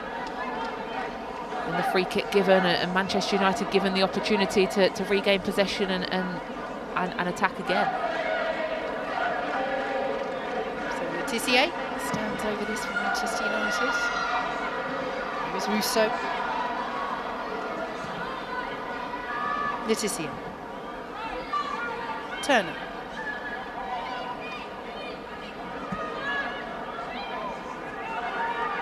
Letitia.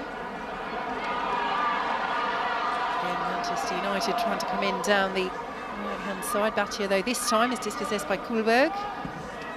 Brighton play their way out of trouble. Ladd with the header. Kuhlberg there, not once but twice.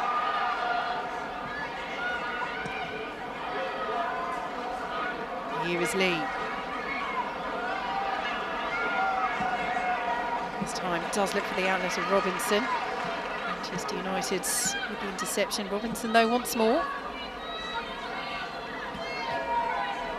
Morse.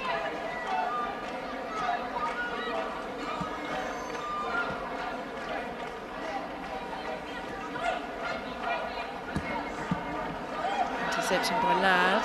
Falls nicely for Toon, trying to set Garcia away. No appeal there from Lucia Garcia as Poppy Pattinson comes away with the ball. Good anticipation by Battier. Trying to wriggle away from Sarri. Won't find Toon. Kuhlberg's there. And once again, Brighton under pressure. Play out well. Good phase of possession and defensive shape again from Brighton, getting back to where they were in that first half, looking more organised, regaining a bit of their composure.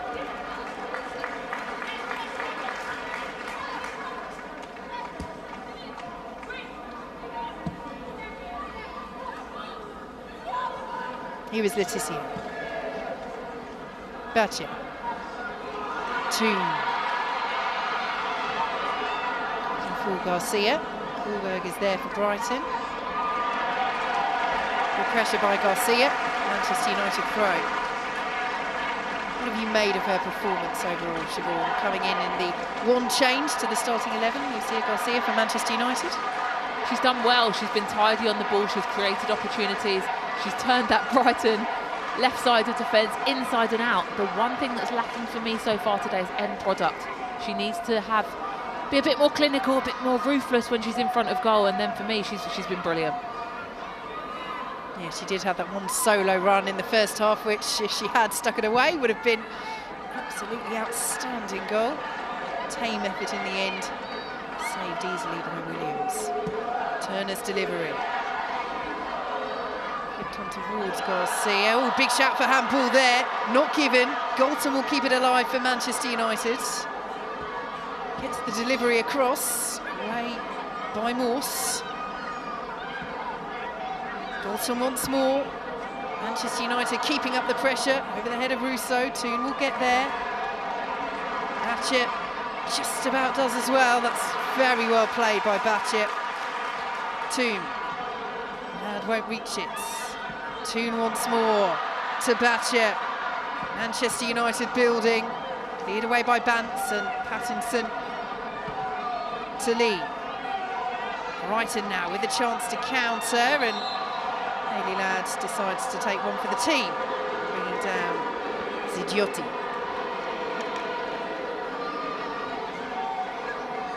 Yeah, I'm not sure that was necessarily deliberate. It's one that you could look at and say she's taken one for the team, but I think in that moment it was an accidental clip of the heels, but she would have been away, and I think rightfully. A free kick for Brighton and a yellow card as the kind of the professional foul, shall we say. But here we see with the clearance beforehand that came off her hand. It's a definite handball there in that 18-yard box. I guess the question is it making the body unnaturally bigger? I mean, it's away from her. It comes off her own foot. They'll look at proximity, they'll consider that, and is the action of the arm itself natural? But again, Manchester United might ask the question, having had the penalty shouts in the first half and now the one in the second. I'm sure they will ask the question, but for me, I don't think it's a penalty. But the way the rules are changing and being manipulated, and yeah, I lose track of what handball is and isn't on a weekly basis, and VAR doesn't give me much confidence either. Here come Brighton. Giotti, ooh, good try. And Mary Earps redeems herself somewhat after that error in the first half. She needed that. She did need that, and it's a brilliant save. Top hand is going, nestling in that top left-hand corner. Brilliant footwork to set herself up, and a flying save out for a corner ball. But as you said, she needed that. She did. She hadn't really touched the ball since that mistake, so it's a great opportunity for her to make that big save. So triple change being made for Brighton. The first player off is Turland. She is replaced by their top scorer Danielle Carter, who is often used as a substitute. But a change, Siobhan, that we would have expected to be made at some point, particularly with Brighton still very much in this game. Yeah, definitely. And Dan Carter is an FA Cup winner. She's got a wealth of experience, and she's a goal scorer. So she's somebody that Brighton definitely want on the pitch. So Megan Connolly, the second player to come on, Libby Bantz making way. So straight strop in central midfield, although Connolly did play as part of a back five in the last match against Manchester United. The final player to make way, Beatrice Sari. She is replaced by Kaylee Green, who's recently returned from injury. And it was Sari's cross that led to that own goal from Mary Earps. 1-1 after Galton's early leveller in the second half. And Brighton with this corner. 3 new players to aim for. Danielle Carter was one of them. Manchester United get first contact, and Toon will bring it away. Looking for Rousseau. Well covered by Lee Gu-min. You look at that triple change from Brighton, and there's a wealth of experience coming onto the pitch for them. You often look at the teams in the lower half of the WSL, and sometimes there's question marks about the depth of the squad. Have they got enough to be able to make changes to impact a game at half-time, at 60 minutes? And this is a brilliant opportunity for Brighton. With those 3 experienced players coming onto the pitch, will strengthen the side. Yes, I mean, you take just Danielle Carter, a 4-time FA Cup winner with Arsenal, scored the winner in the 2016 final against Chelsea as well. Manchester United will pursue this with Lucia Garcia, and Kuhlberg shepherding it behind.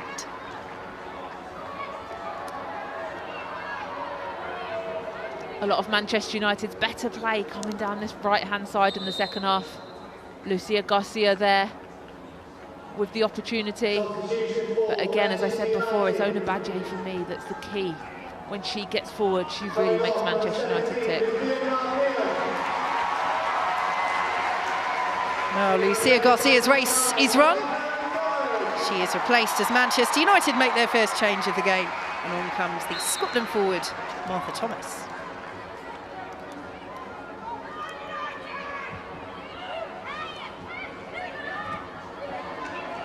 Danielle Carter's ball forwards intercepted. Here is Letitia. Brighton have only avoided defeat against Manchester United in 2 of their previous 10 encounters. 1-1 here. As as we pass the hour mark at Leigh Sports Village. Kuhlberg's header. Pattinson forwards. Robinson. Dispossessed by her England teammate Ella Toone. Russo.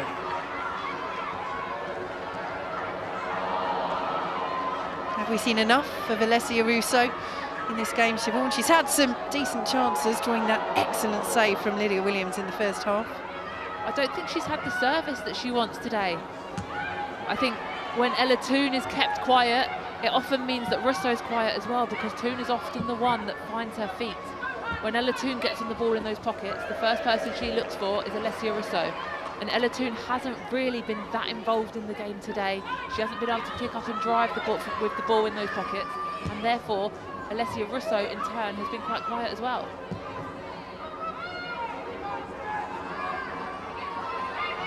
Gotcha.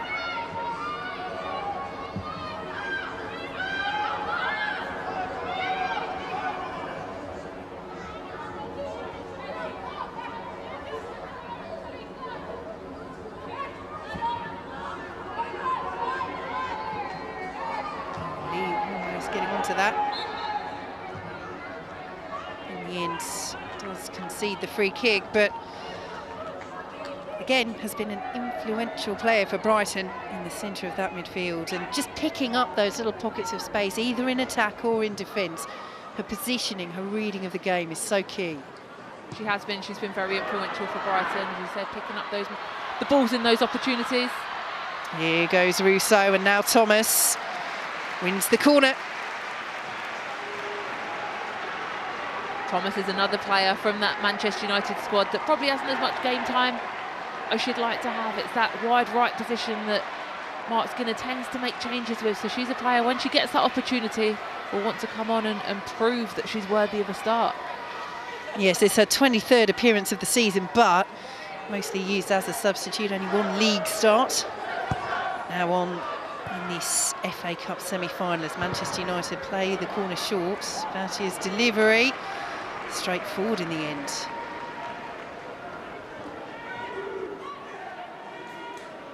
Poor delivery there from Mona Badje. She's got the quality to provide so much more for Manchester United. There are a lot of people there around, in and around that 6-yard box, that were looking for a whipped-in delivery that Badje couldn't quite find this time around.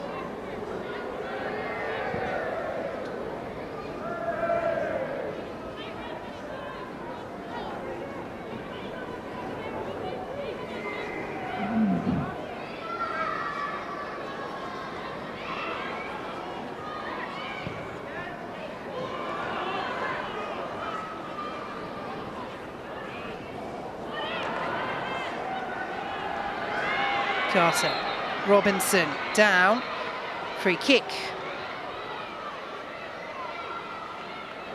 And Brighton want more, and they will eventually see the yellow card brandished too.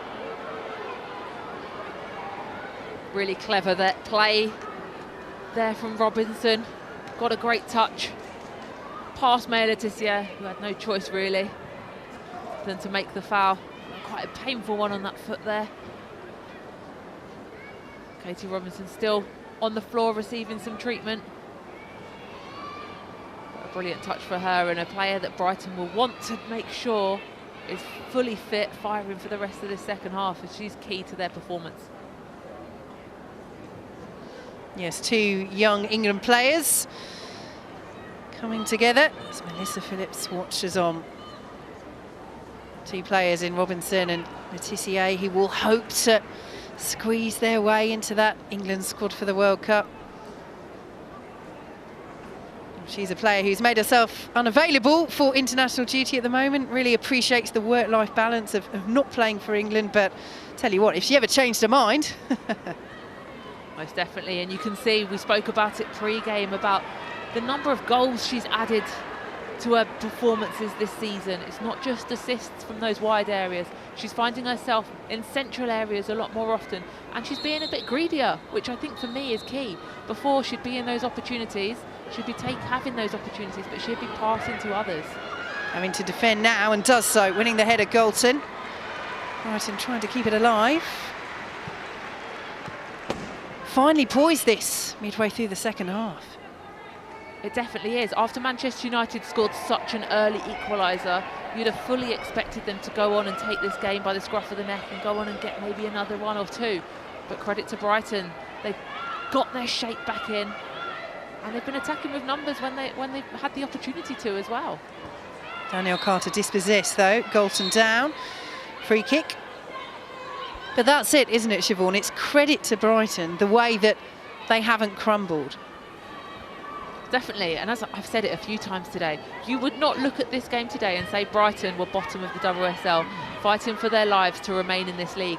And that's got to be so much of a positive for Melissa Phillips to there see and say, we can go out there and comfortably avoid relegation in this league if we put on performances like this week in, week out. Well, they're 1 point behind Leicester at the moment, Brighton, but with 2 games in hand. And that could prove key. As you say, the encouragement they'll take from this performance. But right now, they can't think about that. They've got a final to get to, the first major one in their history. That's what Manchester United are looking for as well. History will be made for one side. As the free kick goes against Manchester United. In what was a good position for them. Kirsty Dow, though, not happy. It was good defending there by Pattinson against Martha Thomas. Not sure the referee necessarily needed to blow up for the free kick. I think Pattinson had won it anyway. A little bit weak, if you ask me. You want the game to flow. You want that physical nature.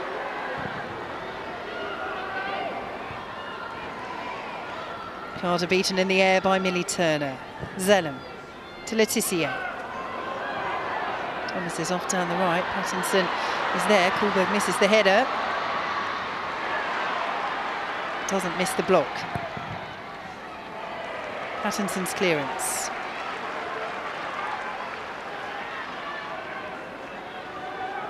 Brighton starting to get a little bit deeper.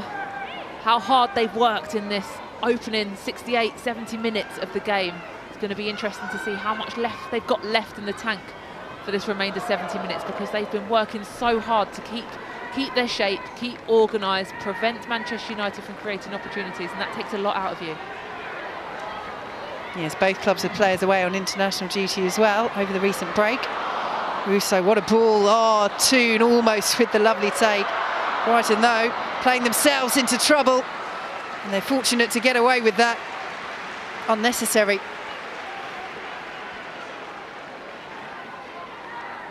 Really unnecessary. Brighton got lucky with the slip from Ella Toon, but the clearance wasn't good enough. You've got to be grateful. I think Connolly might have got a foot in to prevent Thomas from getting her shot away, but a warning sign for Manchester United. Well cut in by Hannah Blundell. Here is Galton.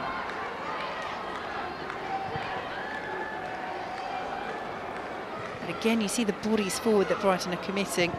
Georgia Fox, their number 2, now getting back to the halfway line, but Manchester United under real pressure inside their own half. They played through it well, though. Russo loses out.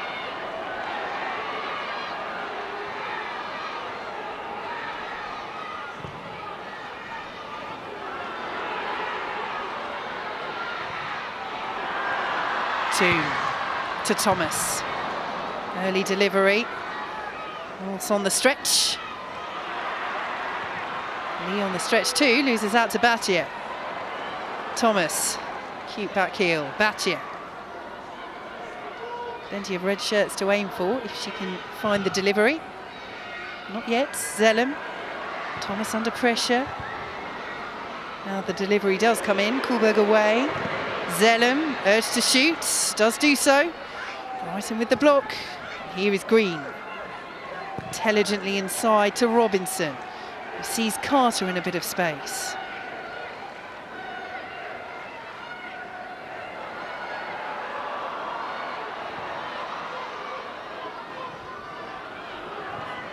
Pattinson, risky.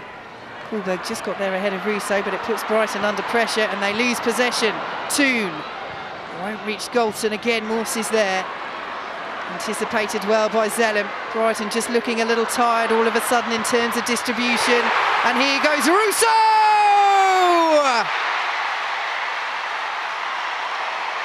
Manchester United hit the front. And it's the former Brighton player.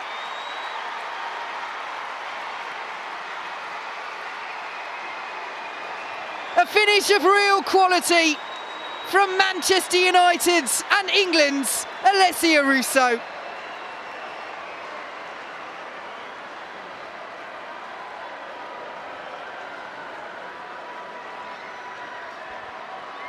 It started with brilliant anticipation from Katie Zellem. She drives forward, slides Alessia Russo in, and from that distance made absolutely no mistake in firing it into that top corner. If you want a goal to send you through to the FA Cup final, that sure is one. Well, it's not dissimilar to the chance that she had, although from a different position in the first half, because she's falling as she takes it, but the control she gets on it, and this time Lydia Williams unable to tip it over the bar, and Manchester United have the lead against Brighton. It's a brilliant finish, and we were speaking a few minutes ago about the fact that she hadn't been in the game too much, but when you've got a player like Alessia Russo, she doesn't need to be in the game too much. When she gets the opportunity, she's ruthless and she will hit that back of the net, and she did that with some force then. On to double figures for the season now, Russo, as is Leah Galton. They're having their own little battle for Golden Boot winner at Manchester United, both on 10 for the campaign now. And is that the goal that sends Manchester United to a major final for the first time in their history? They've won a free kick, but with how Brighton have been in this game, you get the sense that Manchester United will just want that extra goal to make this safe, because it's not a game that's felt safe at any point for Manchester United and Mark Skinner. It hasn't, but at this point in time, Brighton have now got to come out a little bit more. They have to score a goal to stay in this cup competition. So it might open up more pockets and more opportunities for Manchester United to exploit. It's that fine balance. Can they exploit this set piece? High in by Zellem, headed on and claimed by Williams from Turner's efforts.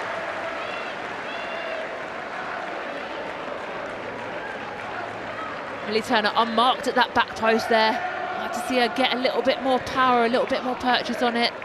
Driving in at that far post space, it was a great delivery into her. I think Millie Turner could definitely get on the score sheet a few more times for Manchester United in the season with her aerial ability. Yeah, just the one goal for the campaign for Millie Turner. So great to see her featuring regularly though this season. Really struggled last season with dislocated kneecap. Not the first time she's done that in her career either. Ouch.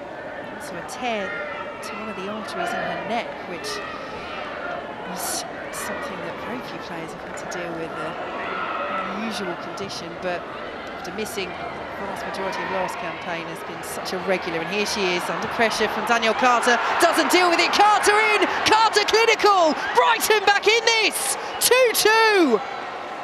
What a cup tie, and that's what the experience of a four-time FA Cup winner can bring from the bench. Brighton's top scorer at it again. Manchester United 2, Brighton 2. When Danielle Carter came onto this pitch, you know that she's got goals in her, you know that she's got experience, and if she was given that opportunity, she was going to take it. She's on the wrong side of Millie Turner there, uses her strength, uses her body to get across her. Millie Turner has to do better here, she's got to be strong. Dan Carter gets ahead of her, and from that point, she's not going to miss from there. A clinical, composed finish into that bottom corner, leaving Mary Earps with no chance of saving it. And what a game we have on our hands. Stunning from Brighton. So few gave them a hope coming into this match. Bottom of the WSL against the league leaders. The league leaders who beat them 4-0 in the top flight just 2 weeks ago. But under their new manager, Melissa Phillips, they have given Manchester United a game this afternoon. And on the balance of play, she will feel her side utterly deserve this. They most definitely do. And we talk about the magic of the FA Cup, and some people might think it's a bit cynical, but anyone that's here today, supporting Brighton particularly, will see that magic. But here come Manchester United. The ball from Thomas is too strong. And Williams will take it into the 6-yard box. Well, could we be heading for extra time? Could we possibly be heading for penalties in this Women's FA Cup semi-final?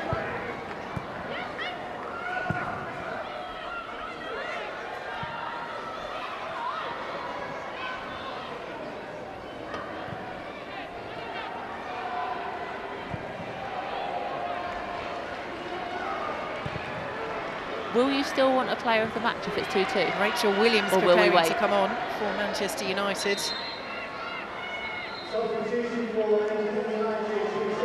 Here is that change being made.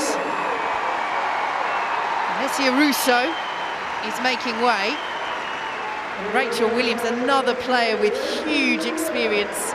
Another FA Cup winner, won it with Birmingham back in 2012. Comes on. What do you make of that change, Siobhan? I mean, she scored 5 goals this season. Rachel Williams, she's almost exclusively used as a substitution, but Russo's a big player. She is, but she's not a player that regularly plays 90 minutes. Mark Skinner often makes changes with that front three, and Rachel Williams is a player that comes on in that position and has been doing really well. As you said, she's been scoring goals, and she's a target for United, especially if Brighton start to tire at the back. She's got that physical presence, she's good with her feet, she's good in the air, and she's a goal scorer. And at the moment, that's exactly what Manchester United need. She's a player that Mark Skinner knows so well as well. Played under him at Birmingham. Brighton with this set piece, and Brighton making the point that the wall of Manchester United is not the required 10 yards, so Manchester United just dispense with the wall. Hi there, sorry, did we have a decision about man of the match if there's no... It's back towards their own penalty area. Perfect, thank you. Lovely layoff by Lee Gumin. Pattinson's delivery got a little deflection. Letitia under pressure does well. Here is Pattinson. Almost dispossessed by Toon. Is dispossessed by Toon. Batcher forwards. Thomas. Be careful there because Castle was lurking and under pressure. Letitia just decided to get rid of it. Here is Kaylee Green.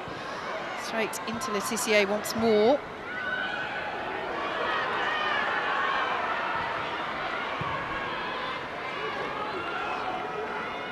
And you do wonder whether Brighton at some stage might try and see this out, but looking at the way they're playing, you just can't see them changing this game plan that served them so well in this match. It's always front foot. It is, they don't need to change it. They're playing well, they're confident, they're defending well as well.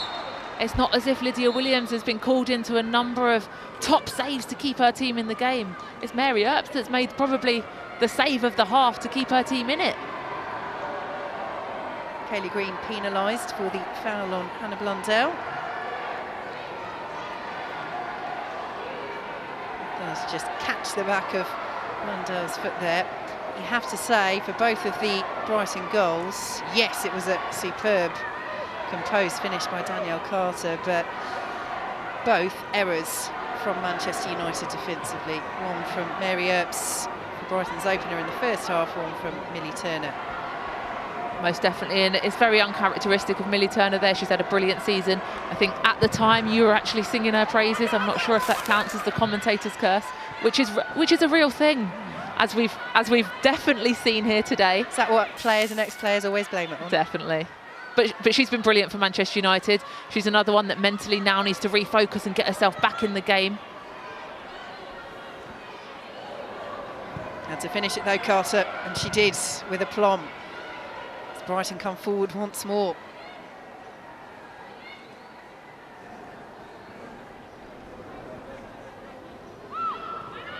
Just under 10 minutes plus added time to play. Wembley's still in the balance. A first major final in their history. Still in the balance for both of these sides. Green draws the same from Earps. Flag is up anyway. But another warning sign for Manchester United. Another warning sign and another smart stop from Maria. She's been the busier of the two, and she probably is offside there. We saw the first pass go in and the question marks got raised, but the second pass, yes. The referee, the assistant referee, was correct.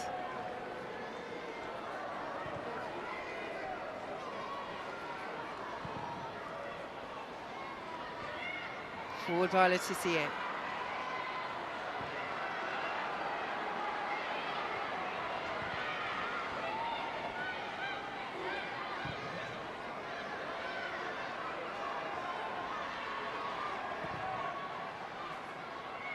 Le Tissier. Thomas wins the header towards Rachel Williams. Kuhlberg is there and Williams gets the better of her brilliantly. Galton's in the centre. Kuhlberg just does enough to put Williams off, but the attack is still alive for Manchester United. Hayley Ladd with the drive and Williams with the save.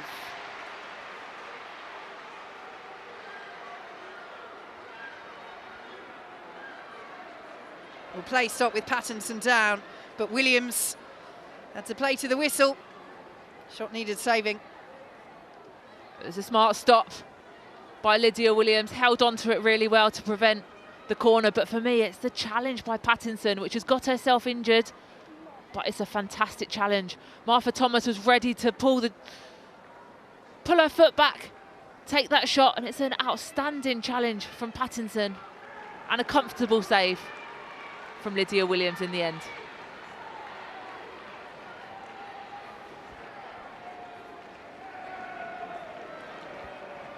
Do I do those promos, Matt?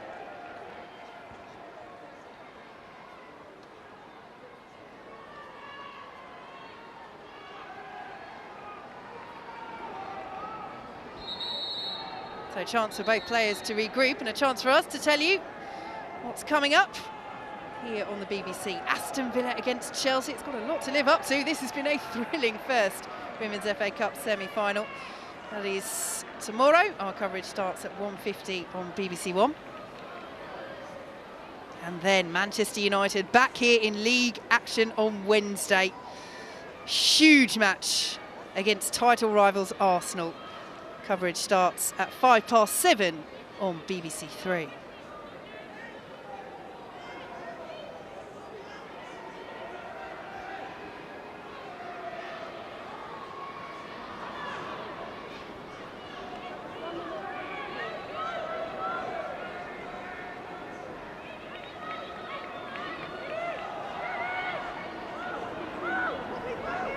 So Pattinson, having received treatment, is back on.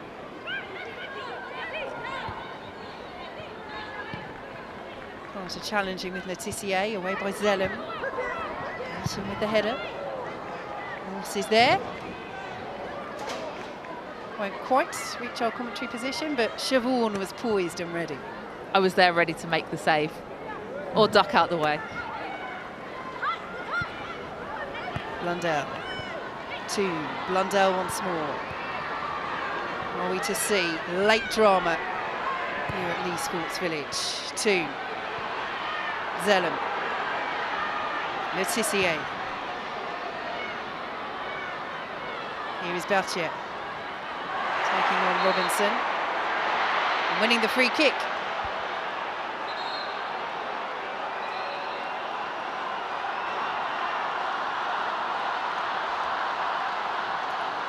Well, they're calling for a second yellow here for referee Kirsty Dow. Katie Robinson with her heart in her mouth. Both sets of players being sent away. This looks like last warning, Siobhan Chamberlain. And indeed it is. It does look like the last warning, and you can see the relief that she's feeling right there. It's a foul. I'm not convinced it's a yellow card. You've seen them given potentially, but for that to turn into a yellow card that gets her sent off would be extremely harsh. So just the free kick for Manchester United.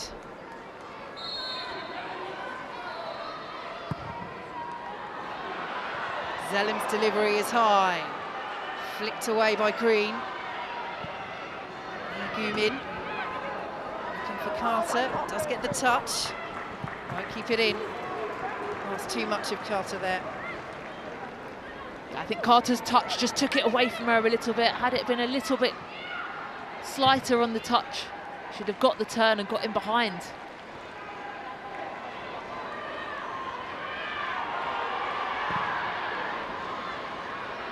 Forward by Letitia. Flicked on by Thomas. She won't get there ahead of Kuhlberg, but Kuhlberg can only play it to Thomas. Comes to Williams, nice control. Thomas once more. Bolton's on the move. Again, Brighton make the block. Chance of handball, not once but twice. Still going, Manchester United. Thomas won't keep that in. More appeals from Batty for the second one from Pattinson rather than the first.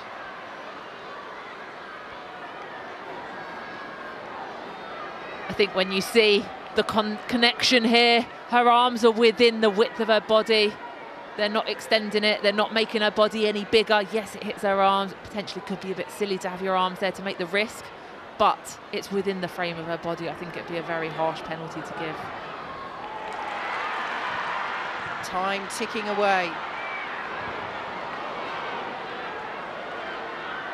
Every ball so hotly contested because so much is at stake. Green. Morse. Mandel right up there putting on the pressure. And now on Lydia Williams.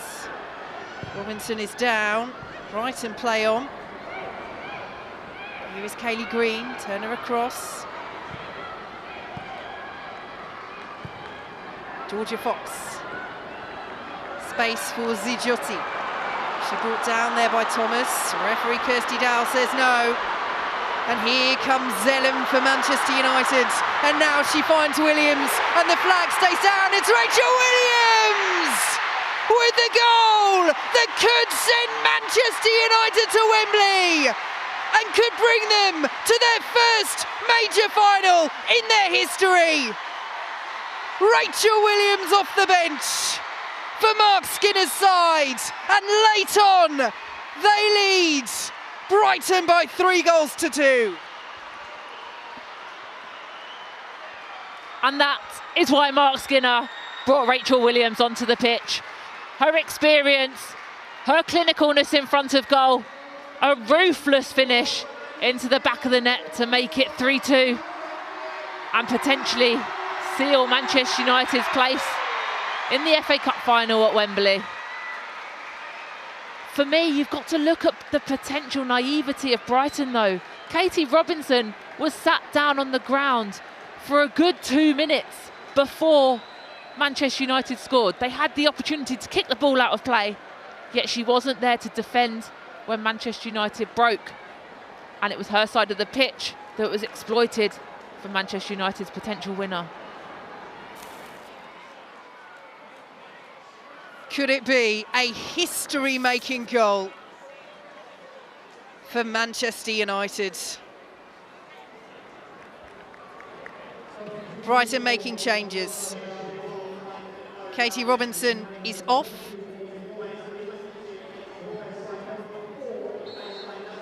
And Brianna Visali is on. And there was a yellow card in the aftermath of that goal. It looked as though it went to the Brighton captain, Julia Zigiotti, who will get confirmation on that for protesting to our referee Kirsty Dow. But the protests falling on deaf ears. Thomas going down. Goal kick Brighton.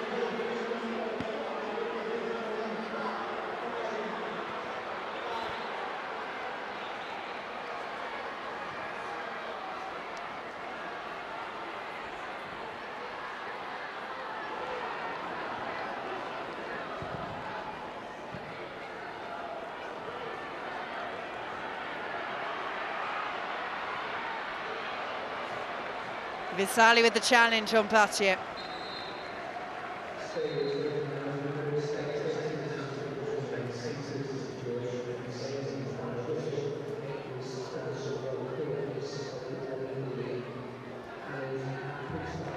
Well, this match has seen twists, it's seen turns.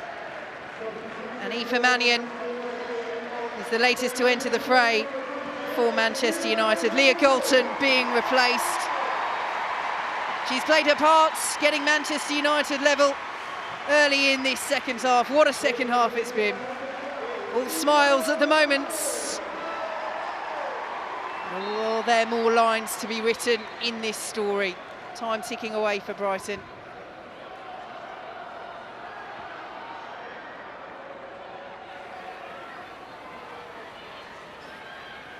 Can they force themselves back into this match? Zidiotti dispossessed by Hayley Ladd. Kohlberg across quickly.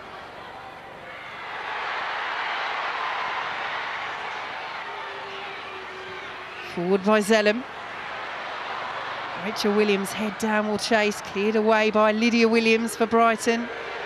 Katie Zellem has to shoot with Williams out of her goal, but all Manchester United need to do is keep possession as Thomas will chase. Kohlberg, unorthodox backfield clearance. Zellem. Here is Hayley Ladd.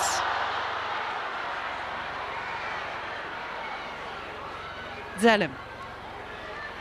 Negum in with the interception, now Carter. Can't keep it in. Manchester United throw, and they are edging closer to history.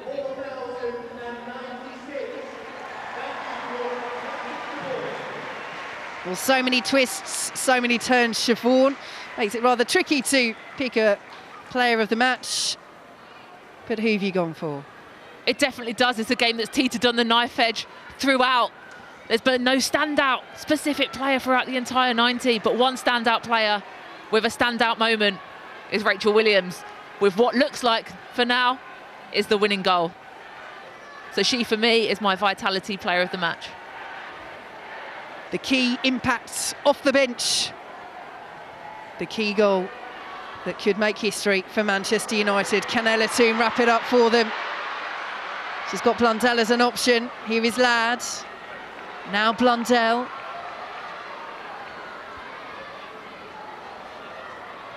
And she will take it to the corner. Brighton will get the foot in. Will they get the free kick with Green? Kirsty Dow says no.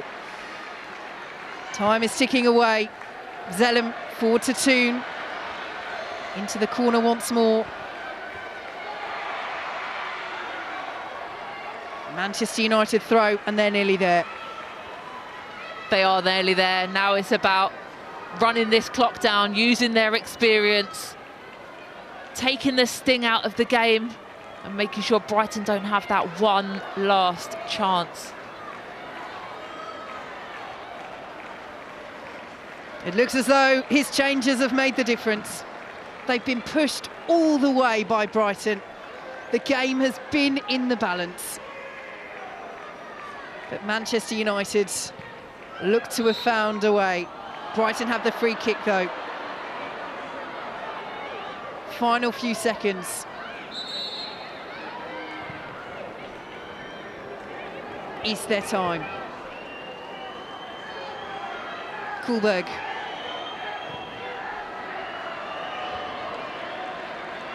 Ladd forward for Manchester United. Williams down. Using all that experience once again. And the game is almost up for Melissa Phillips' side. They've more than played their part. They've been outstanding, Brighton. But in the end, Manchester United have found a way.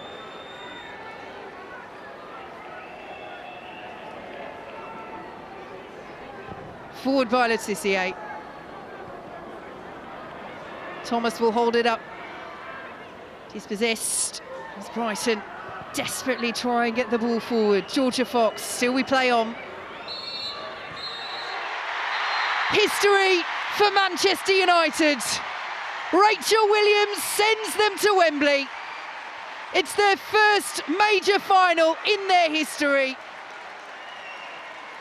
They're on the brink of glory, Mark Skinner's side, as they pursue their first major trophy. It could be the league, it could still be the FA Cup, courtesy of that woman, Rachel Williams. A thriller against Brighton and Hove Albion, who more than played their part, made a mockery of the gulf between these sides in the WSL table. But in the end, it's Manchester United who come through. They are heading to the FA Cup final.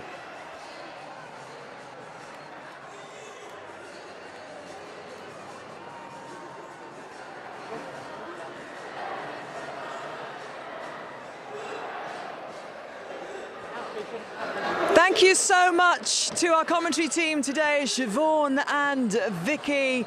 And that was a thrilling FA Cup semi-final. And Manchester United really were put on the ropes by a Brighton side who came here with very little expectation, certainly from the neutrals, that they were going to give them a test, let alone put them to the sword as they did today so many times. And Manchester United will breathe a massive sigh of relief that they came through that test, Gilly. Yeah, I mean, that game had everything. You know, they score within literally the first few minutes of coming out in the second half. You know, and then obviously then you think then it's 2-1. I then thought that it was then going to go maybe potentially 3-1, 4-1. But Brighton stayed in the game, and obviously then Dan Carter getting that equaliser. And then we're sitting there thinking, is it going to go to extra time? But, I mean, Brighton are going to be kicking themselves because Katie Robinson was down for a good couple of minutes and they didn't kick the ball out. And then they go in a counter-attack, obviously her space that she'd left, and then put it away. And for their new coach, Melissa Phillips, their new manager, she is going to see so many hopeful moments there. She's going to see so many reasons to be optimistic, reasons that she can keep this side in the WSL. Yeah, I think if you look at that display today, they've got every chance of staying in the WSL. I thought they were tremendous today. Every player put a real shift in. We're in it right until the last minute. And I think, you know, respect to Brighton, because Man United were putting the ball in the corner to try and kill time. Tremendous performance, tremendous game, but only one winner today, Man United. Tremendous second half as well. Shall we go back then to what turned out to be the winning moment, the super sub. She's come on so many times this season in the WSL for Manchester United and got the goals for them, but perhaps none more important than this one this season. Yeah, what a player to bring on. I mean, she's done that throughout the season. You know, a bit of a hustle-bustle in the middle there, running in that channel on the side. A great ball from Zellum, placed it through, really calm, shows her experience there, and it's a game winner. Yeah, and I'm not too sure there was causes their potential offside, but I think she holds her run really well, and she's one of them players as well. She's had to learn to change her game as she's got older, in the sense of she's been a starter, now she's a player who's coming off the bench, but she's brought a lot of experience to this young Man United side. And speaking to her previously a few weeks back when they played in the league, she just said about making sure that they stay humble and they stay focused on the job, and that's what she's been brought in for, is that experience. But she was brilliant, and fantastic finish for the goal. And that Mark Skinner celebration said it all there, didn't it? For the first time in their history, Manchester United are going to an FA Cup final at Wembley in about a month's time. Will they still be top of the WSL then? That's the other job they've got to do.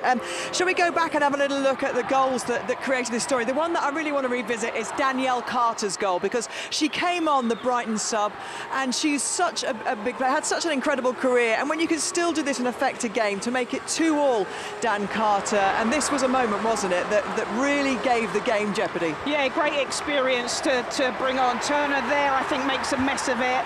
But I think Dan Carter shows her experience, actually, you know, fighting until the end, really calm, collected, and that is a top-class finish. You know, brings them right back into the game at 2-2. I think here you see Turner should have done better with that, cleared it, you know, puts it past a very experienced goalkeeper, and that is a top-class finish. Briefly, Julie, with the experience that they have got, Brighton, you know, they've got every reason to be hopeful about retaining their WSL place, especially players like Carter. Yeah, most definitely, but I think as well they just take that performance that they've done today and they take that into the league. I mean, Siobhan Champion said it, they didn't look like they was bottom of the table from that game, and they just have to take the confidence they can. Obviously it's disappointing because it's an FA Cup semi-final, but there's so many positives that they can take today into the next week's game and then the rest of the WSL. Well, this was supposed to be the semi-final that everybody thought was a fait accompli, one that didn't need any jeopardy adding to it because it was going to be Manchester United's all day long. Well, it proved to be in the end, but Brighton certainly, didn't they, give them a fantastic run for their money. Yeah, Brighton rocked the Reds, but eventually they rose to the challenge, and Manchester United are on their way to Wembley. From all of us, good evening. Place at Wembley on the line. No, she's not kept it out. Shock scoreline. Galton scores inside the opening minutes of this second half. Giotti, ooh, good try. And here goes Russo. The Carter in, Carter clinical. Brighton back in this. And it's Rachel Williams. History for Manchester United.